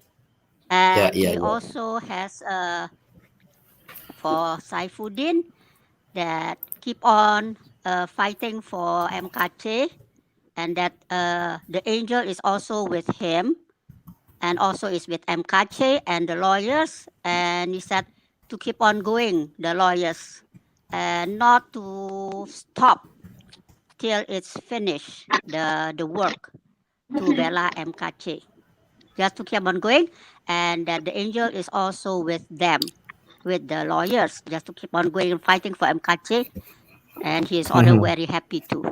The Lord said, he's very happy with what they are doing. Thank you, man. Really, how about with me? Him and with MKC for being in jail to fight for the his righteousness, for the Lord's righteousness. Amen. And for Saifuddin, how about for me? And also the angel is with him, and he's also proud of what he doing for MKC.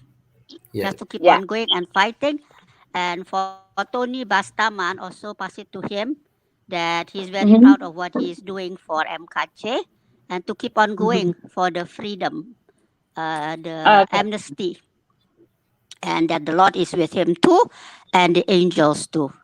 Don't stop, Jesus said, to keep on going till it's finished. Not stop and not give up till MKC is out, till the law is made right. That's what Jesus said. Okay. How about for me, Miss? Wait a minute. Cynthia, how about for me? Ibu Cynthia. How about for me? What about Miss Uti Watimena? It's the same like before. I told you, right? You have told me.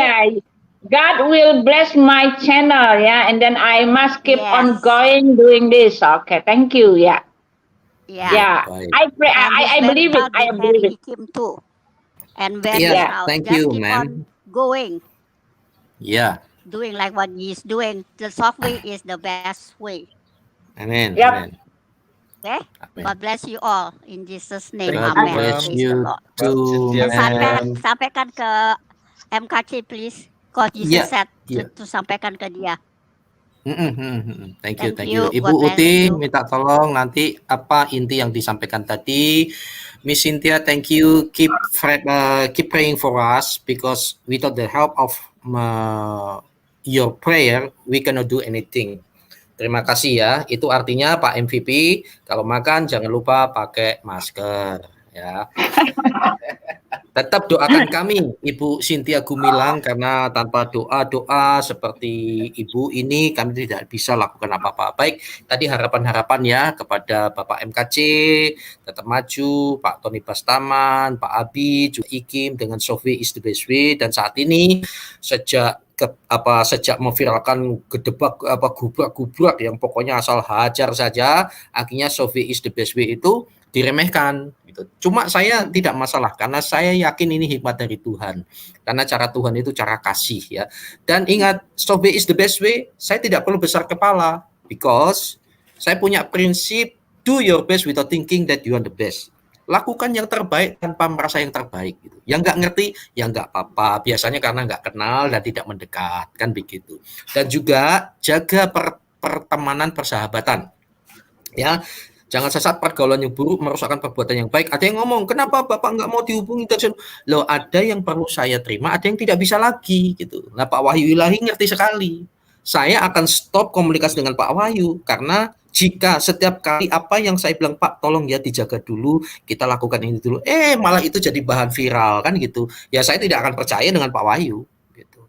Saya akan memilih kehilangan pertemanan dengan Pak Wahyu daripada rusak kesatuan tubuh Kristus. Tapi saya mengasihi Pak Wahyu. Ini hanya contoh, saya takut itu pedangnya udah menyala. Oke, lanjut. Ya, ya. Saya masih sakit hati. Oh iya. Tapi kan udah dibilang, Ibu Sinta udah bilang seluruh Kristuber yang ada di Askri termasuk MVP dong. Nah, sudah senang. Oke, lanjut. Oh iya, tenang. Thank you, Mam Cynthia. Ya, God bless. Ya, baik kita lanjut ke Pak Wahyu Ilahi. Salam, selamat pagi. Good morning in Indonesia, Pak Wahyu. Halo, ke Pak John Hidayat dulu. Saya masih ada keperluan sebentar ini. Oke, baik. Ya, baik. Kita lanjut ke Pak John Hidayat. Salam, selamat pagi, Pak John. Pak John, monitor. Ya, salam Pak, selamat pagi. Ya, salam selamat pagi Pak John. Tuhan berkati. Ya, terima kasih Pak Raja Wali. Jadi saya tidak sharing banyak. Yang jelas saya menyimak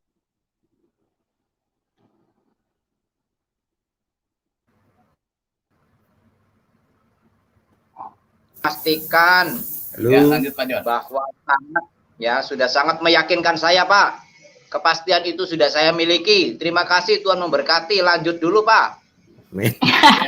Dia takut ada kereta api lewat itu. Iya, takut ada backsound.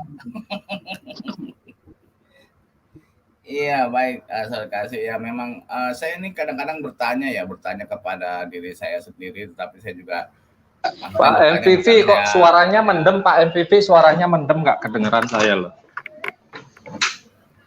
Gimana Pak?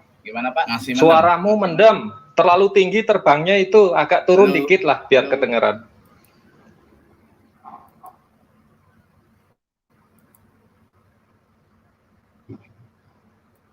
Oke, sambil nunggu Pak Wahyu, Pak. Oke, saya sudah selesai Pak. Bisa dilanjut Pak. Baik. Bisa Pak, silakan. Ya, malah banyak telepon masuk ini. Ya baik. Ya sudah, terima telepon dulu Pak. Kalau Bapak. Yang pasti saja, ya jelas dalam hidup ini orang hidup itu kan mencari kepastian. ya, Ya. pasti saya selamat, pasti saya berhasil, pasti saya punya tabungan, kan begitu, pasti saya punya istri cantik, ya yang pasti-pasti. Kalau yang nggak pasti, ya janganlah, ya. Jadi banyak sekali di dalam firman Tuhan jaminan kepastian itu, ya.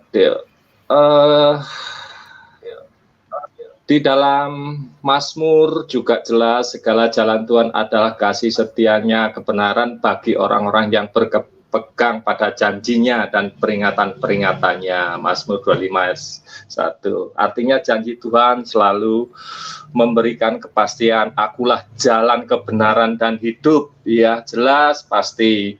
Ya, nah kalau ada saudara kita pasti masuk ke dalam neraka, yaitu kepastian monggo di jalani, kan begitu, karena memang janjinya seperti itu, kan begitu.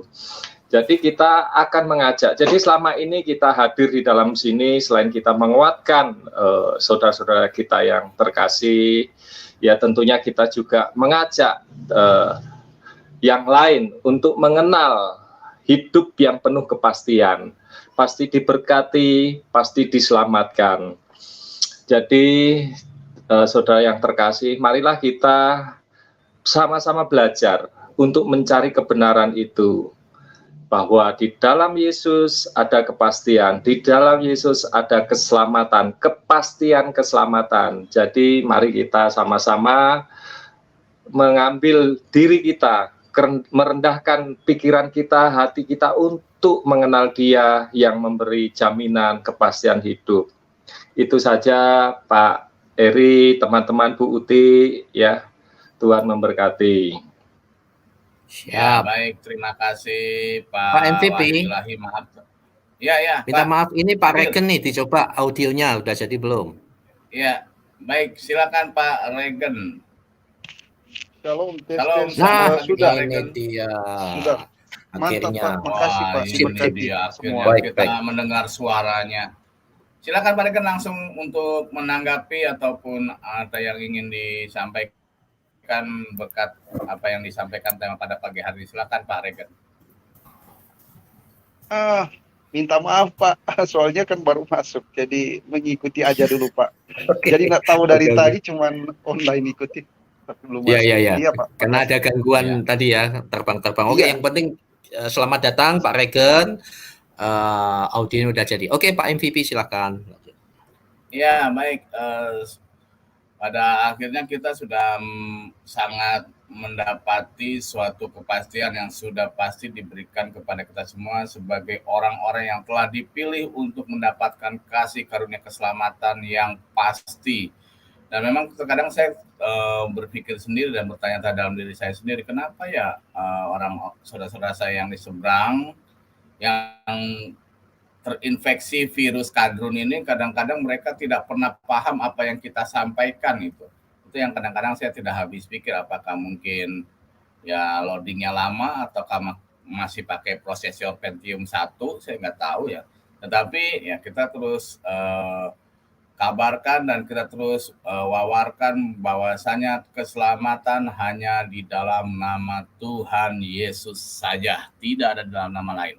Ya baik sahabat Askri, kita akan Pak MVP, kita akan masuk ke dalam Pak MVP, itu kan di komen itu ada Alvin Oon itu ya, Alvin Oon, naik aja kalau mau bertanya Yesus itu siapa ya, jangan kamu dengerin omongan siapa itu Yahudi KW, Yesus kuda dan macam-macam itu. Naik aja sini kita jelaskan ya, nggak usah seperti itu. Kamu menghina-hina nanti kita balik kita jawab yang bener aja, nanti klojotan kayak cacing kamu. Ini tadi yang awal sudah dijawab Pak. Jadi dan orang-orang kayak Alvin Aan atau Bapak Oon ya. Oon Pak. Oke. Nah, oke. Jadi orang-orang kayak orang begini Pak, itu ada orang gini saudara-saudara ya. Ada kadrun yang bertanya karena betul-betul ingin tahu.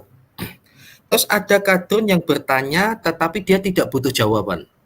Pokoknya tanya, habis ditanya dia nanti main karambol terus gitu, tembak sana diikuti dan orang terus itu oke ya.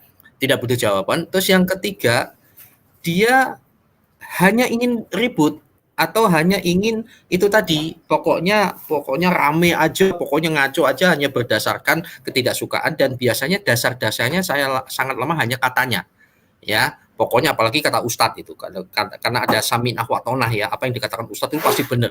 Padahal Ustadz sendiri pun juga banyak yang kacau itu pemahamannya tentang kristologi dan lain sebagainya.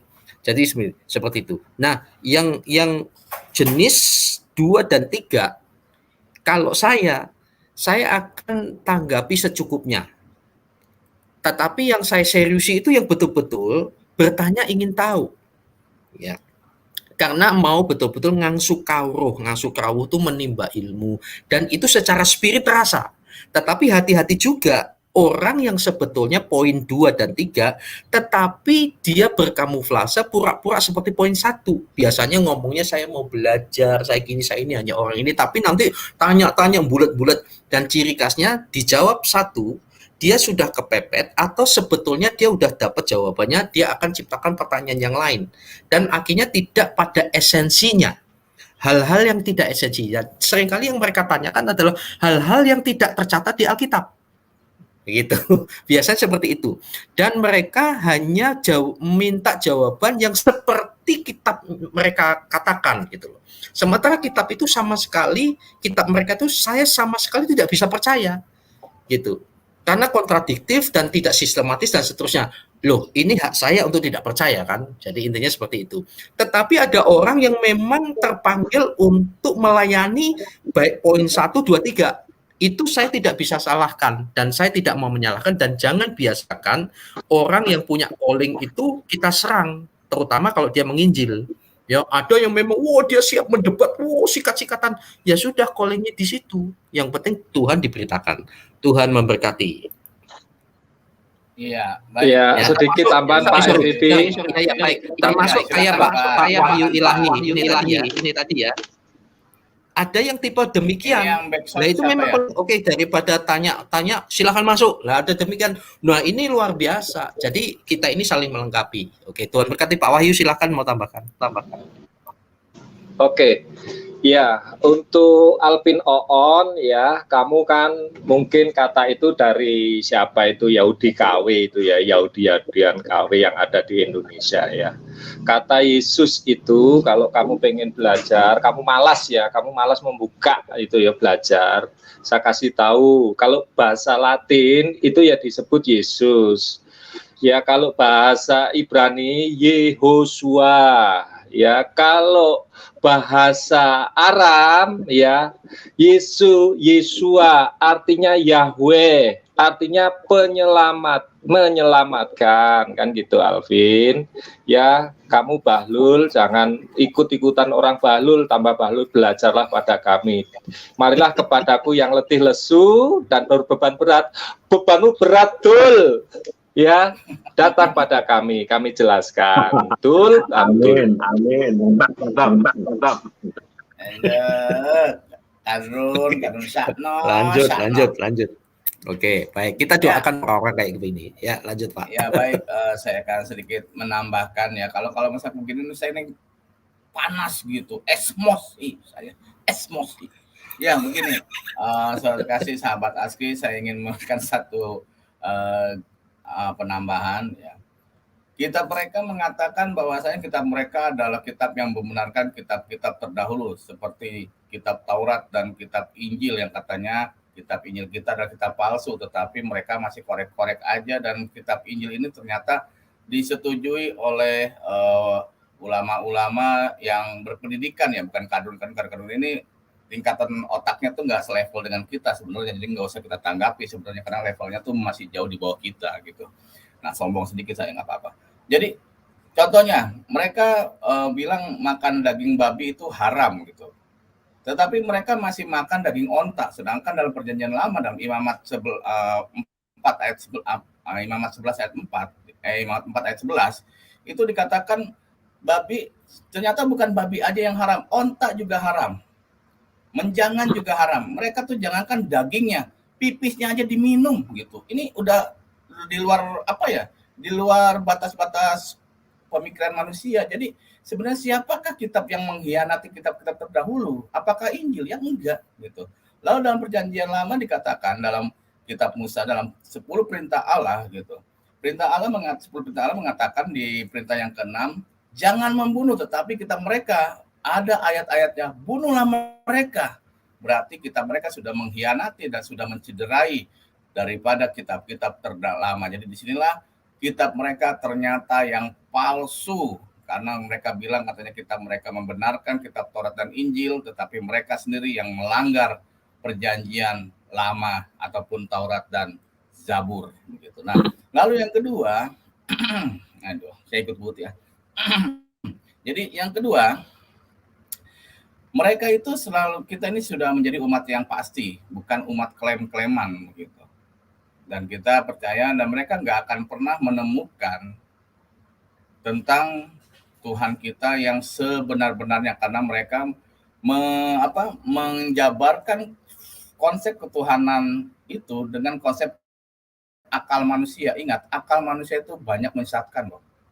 Konsep ketuhanan Yesus Kristus itu tidak bisa kita jabarkan dengan akal pikiran manusia, tetapi harus kita jabarkan dengan iman percaya kepada Tuhan kita. Jadi kalau misalkan ya kadrun-kadrun ya katakan tolonglah, kalau misalkan mau berkomentar di live chat, tolong tunjukkan kecerdasan Anda, jangan tunjukkan keoonan Anda, gitu aja. Ya, baik, mungkin saya udah panjang lebar. Satu Pak MPV, saya juga harus menyampaikan. Ya, di kitab mereka juga ada kepastian, Bang MPV. Jadi teman-teman jangan salah juga. Baca surat Maryam 71, itulah kepastian mereka. Amin. Amin. Ya, baik. Tolong ya, kadrun-kadrun. Terima kasih Pak Ilahi. Kadrun-kadrun kalau misalkan mau berkomentar di live chat, dimanapun Anda berkomentar di channel-channel Kristen, tolong tunjukkanlah kualitas IQ Anda, bukan kualitas keoonan Anda. Ya, baik, saudara kasih, sahabat Askri, pada pagi hari ini kita akan masuk ke dalam pokok-pokok doa yang kita doakan juga saudara kita juga nih yang kurang-kurang paham, dan mereka nggak pernah mau paham juga sih.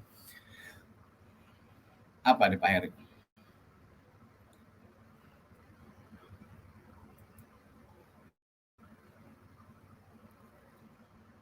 Di ditampilkan di layar tadi apa sih? Ditampilkan di kepastian tadi itu kali Pak. Oh, pokoknya kita mah pasti-pasti aja lah. Pasti nggak lihat tadi tampilannya apa. Haleluya. Ya, apa? Maryam 71 ya. Saya masih muter-muter. Dan tidak mendatanginya neraka. Hal itu bagi Tuhanmu adalah suatu ketentuan yang sudah ditetapkan. Ini kepastian, Pak. Masuk neraka. Makanya tadi Bang MVV saya protes ya. Di mereka juga ada kepastian. Pastinya apa? Di sini di Maryam ini yang kita itu. Iya. Makanya kan tadi saya sampaikan ya, kita sih yang sudah pasti harus memberikan tahu yang pasti kepada orang-orang yang jalannya tidak pasti, walaupun kitab-kitab mereka menjelaskan jalan-jalan tidak pasti. Ya, kita yang tidak pasti sudah mendapatkan keselamatan yang pasti begitu. Oke, ya, baik sahabat Asri, izinkan Pak, izinkan saya bacakan 2 ayat Pak, boleh Pak? Izin. Halo, izinkan saya bacakan 2 ayat boleh Pak? Oh ya, saya bacakan Matius 2 ayat 1 dan 2. Sesudah Yesus dilahirkan di Bethlehem di tanah Yudea pada zaman Raja Herodis, datanglah orang-orang Majus dari timur ke Yerusalem dan bertanya-tanya, di manakah dia, raja orang Yahudi yang baru dilahirkan itu? Kami telah melihat bintangnya di timur dan kami datang untuk menyembah dia. Wah, luar biasa. Orang-orang Majus itu kira-kira orang Iran ya. Kira-kira orang Iran. Sejak baru dilahirkan aja disembah, saudara. Disembah dan ditandai oleh bintang. Bintang aja taat. Bintang aja menunjukkan Bintang itu kan ciptaan, harus nurut kepada sang raja orang Yahudi ini. Baru lahir, saudara, disembah. Tidak ada pemimpin dari awal dilahirkan manusia sampai akhir, tidak ada seperti Tuhan Yesus. Karena apa? Dia itu adalah Tuhan, dan yang pasti-pasti dia itu. Terima kasih. Ya, baik. Terima kasih Pak Storjos Gunawan, dan memang kita tuh harus banyak mendoakan mereka lah, karena saya juga bisa dipilih oleh Tuhan menjadi muridnya.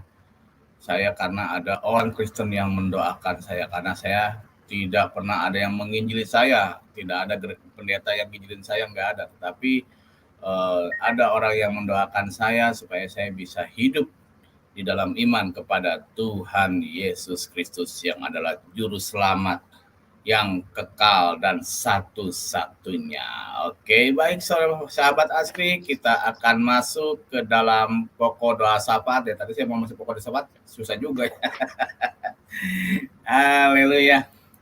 Ya baik, kita sebelum saya memberikan kesempatan kepada Ibu Uti Watimena untuk closing statement pada tema pagi ini, saya akan bagikan dulu pokok doa syafaat pada pagi hari ini. Pokok doa yang pertama untuk bangsa dan negara, saya minta kesediaan dari Pak Bapak Sahabat. Siap. Ya baik, terima kasih. Dan pokok doa yang kedua, saya minta kesediaan dari Pak Wahyu Ilahi. Yang kedua, Pak, ya? Ya, kedua gereja dan Kristuber. Ya, untuk pokok doa yang ketiga, untuk Askri, saya minta kesediaan waktu. Ini kan tadi saya minta Pak John Hidayat, karena Pak John Hidayat ada masalah gangguan ya. Namun sebelumnya saya tanya dulu Pak John Hidayat, bisa untuk kita dalam doa pokok doa yang ketiga Pak, untuk Askri, Pak John Hidayat.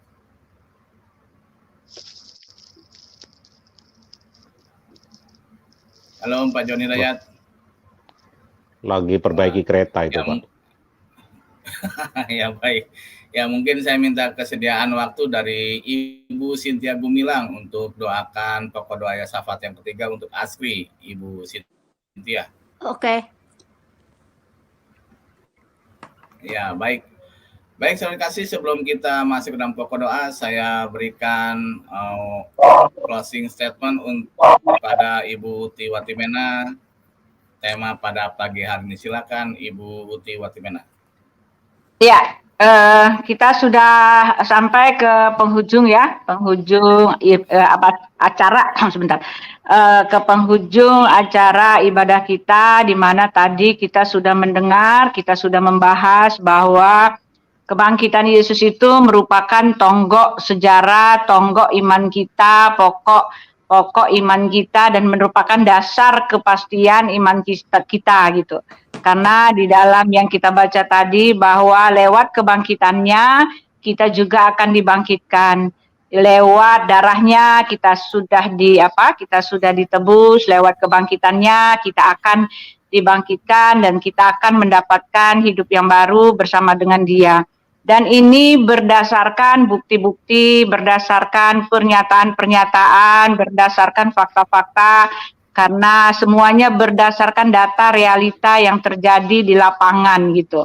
Jadi memang data-data empirisnya menunjukkan bahwa Yesus memang pernah datang ke bumi, Dia naik ke sorga, disaksikan begitu banyak orang, dan ketika Dia naik, malaikat turun dan mengatakan bahwa Yesus yang naik ke sorga itu akan datang kembali dengan cara yang sama seperti kita melihat Dia naik ke sorga. Ini pun adalah janji kepastian yang akan kita terima, yang akan terjadi dalam hidup kita. Walaupun mungkin kita akan mati dulu sebelum peristiwa itu terjadi, tetapi peristiwa itu memang akan terjadi di bumi raya ini. Jadi ya saya mengundang ya di dalam pembahasan saya mengundang kepada teman-teman yang belum mempunyai kepastian ya, yang masih mencari-cari bahkan bertanya-tanya apakah iman mereka ini bisa disandarkan dengan 100% dan memberikan pengharapan yang membawa mereka kepada keselamatan. Nah, kalau mereka bertanya-tanya untuk hal itu, saya mengundang semua untuk datang kepada Yesus. Karena di dalam Yesuslah kepastian keselamatan itu telah nyata, lengkap dengan semua ya yang dibutuhkan, data-data yang dibutuhkan untuk menyatakan bahwa memang benar Dia memberikan kepastian itu, gitu loh. Ya, jadi tidak ada lagi keraguan di dalam iman Kristen, tidak ada lagi syak wasangka gitu kan. Tidak ada lagi tuduhan-tuduhan yang aneh-aneh ya, dan tidak ada lagi kebimbangan gitu. Karena memang di dalam Yesuslah, Yesus telah menjanjikan dan pasti mereka tidak akan binasa sampai selama-lamanya.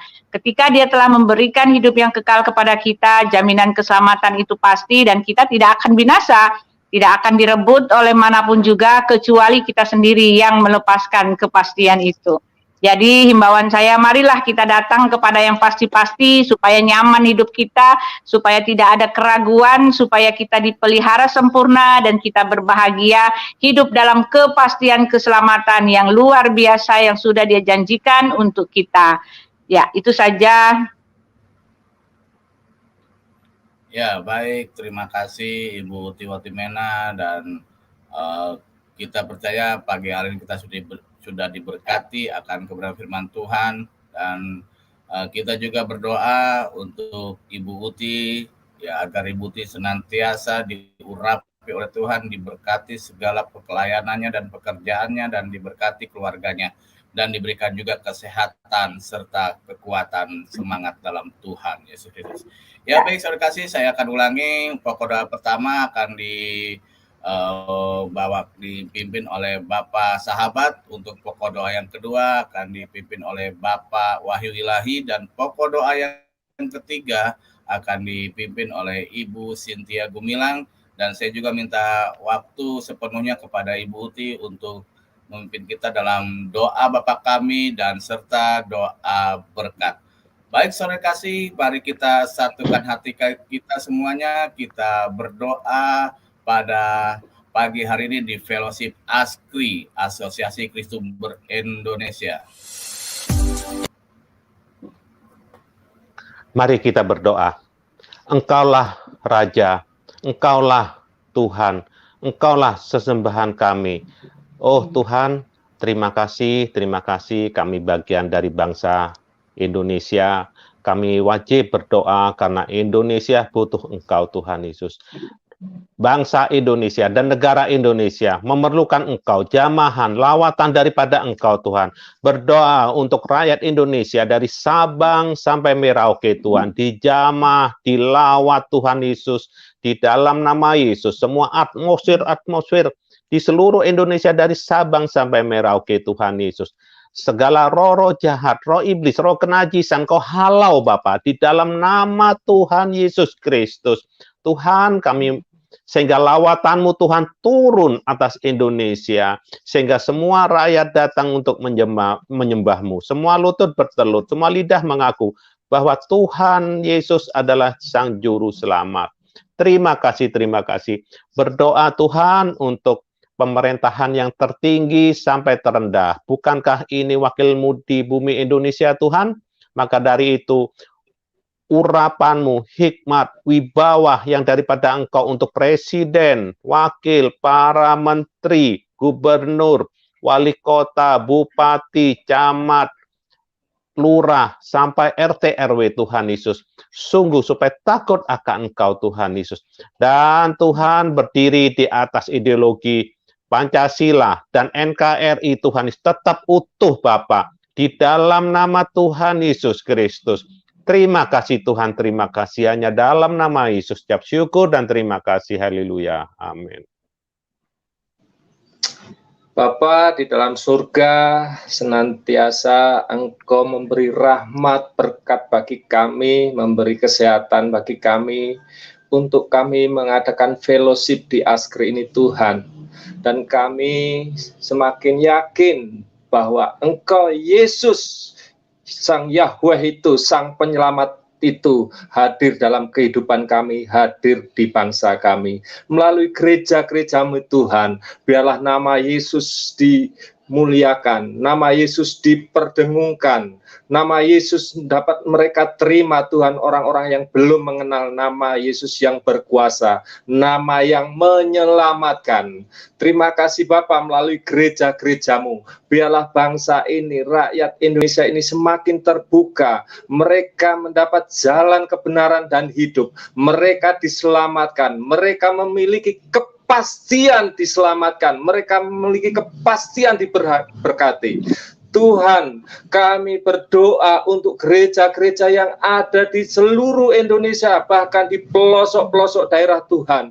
Engkau berkati mereka, biarlah para pemimpin gereja-gereja lokal ini Engkau berkati Tuhan. Engkau berikan kekuatan para pendeta-pendeta, para penginjil-penginjil untuk menyampaikan kebenaran yang memiliki kepastian hidup itu Tuhan. Di dalam nama Yesus, biarlah gereja-gereja ini menjadi jalan bagi mereka untuk mengenal kasih-Mu Tuhan, untuk mengenal bagaimana Engkau ingin menyelamatkan mereka Tuhan. Biarlah banyak lidah mengaku dan lutut bertelut mengaku bahwa Yesus yang penyelamat itu menjadi Tuhan dan Juru Selamat mereka.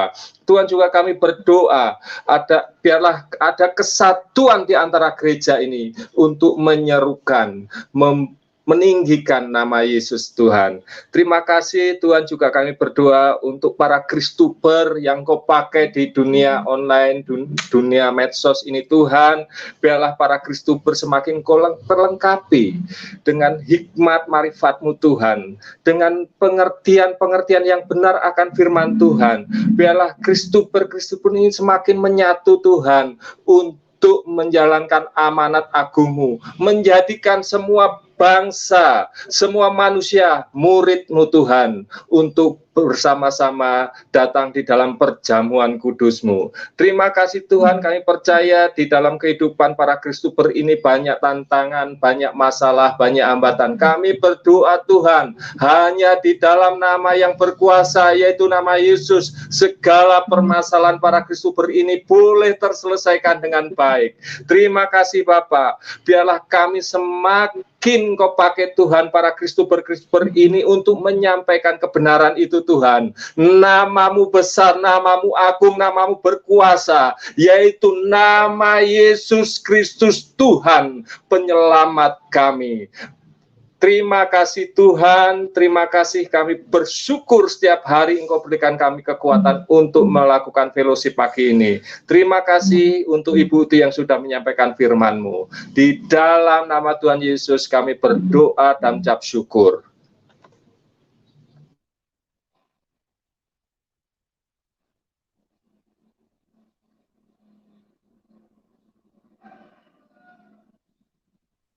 Ya, Ibu Cynthia.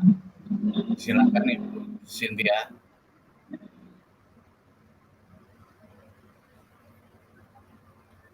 Ibu Cynthia, monitor. Ya, mungkin lagi jaringan ya. Ya, baik, saya akan pimpin dalam doa Askri. Oh iya, ada. Ya, silakan Pak Ibu Cynthia, silakan. Haleluya Bapak. Kami sangat berterima kasih untuk teknologi yang Engkau sudah menciptakan sampai bisa ada Askri, Asosiasi Kristuber Indonesia.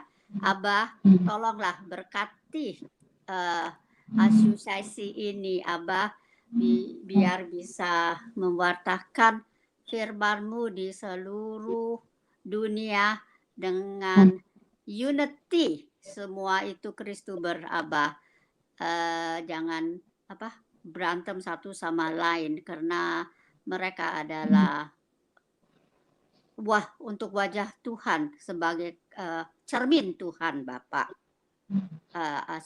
Kristuber di asosiasi, biar bisa mereka satu bersatu, work one with each other, Lord God the Father Almighty. We pray and we believe that You will be with us, Lord God the Father Almighty. Thank You, Lord. Really, thank You so much for this technology, and we pray and believe that You will make it happen. To the word will be said to the whole wide world. Thank you, Father. We pray and believe. In Jesus' name, Amen. Praise the Lord. Hallelujah.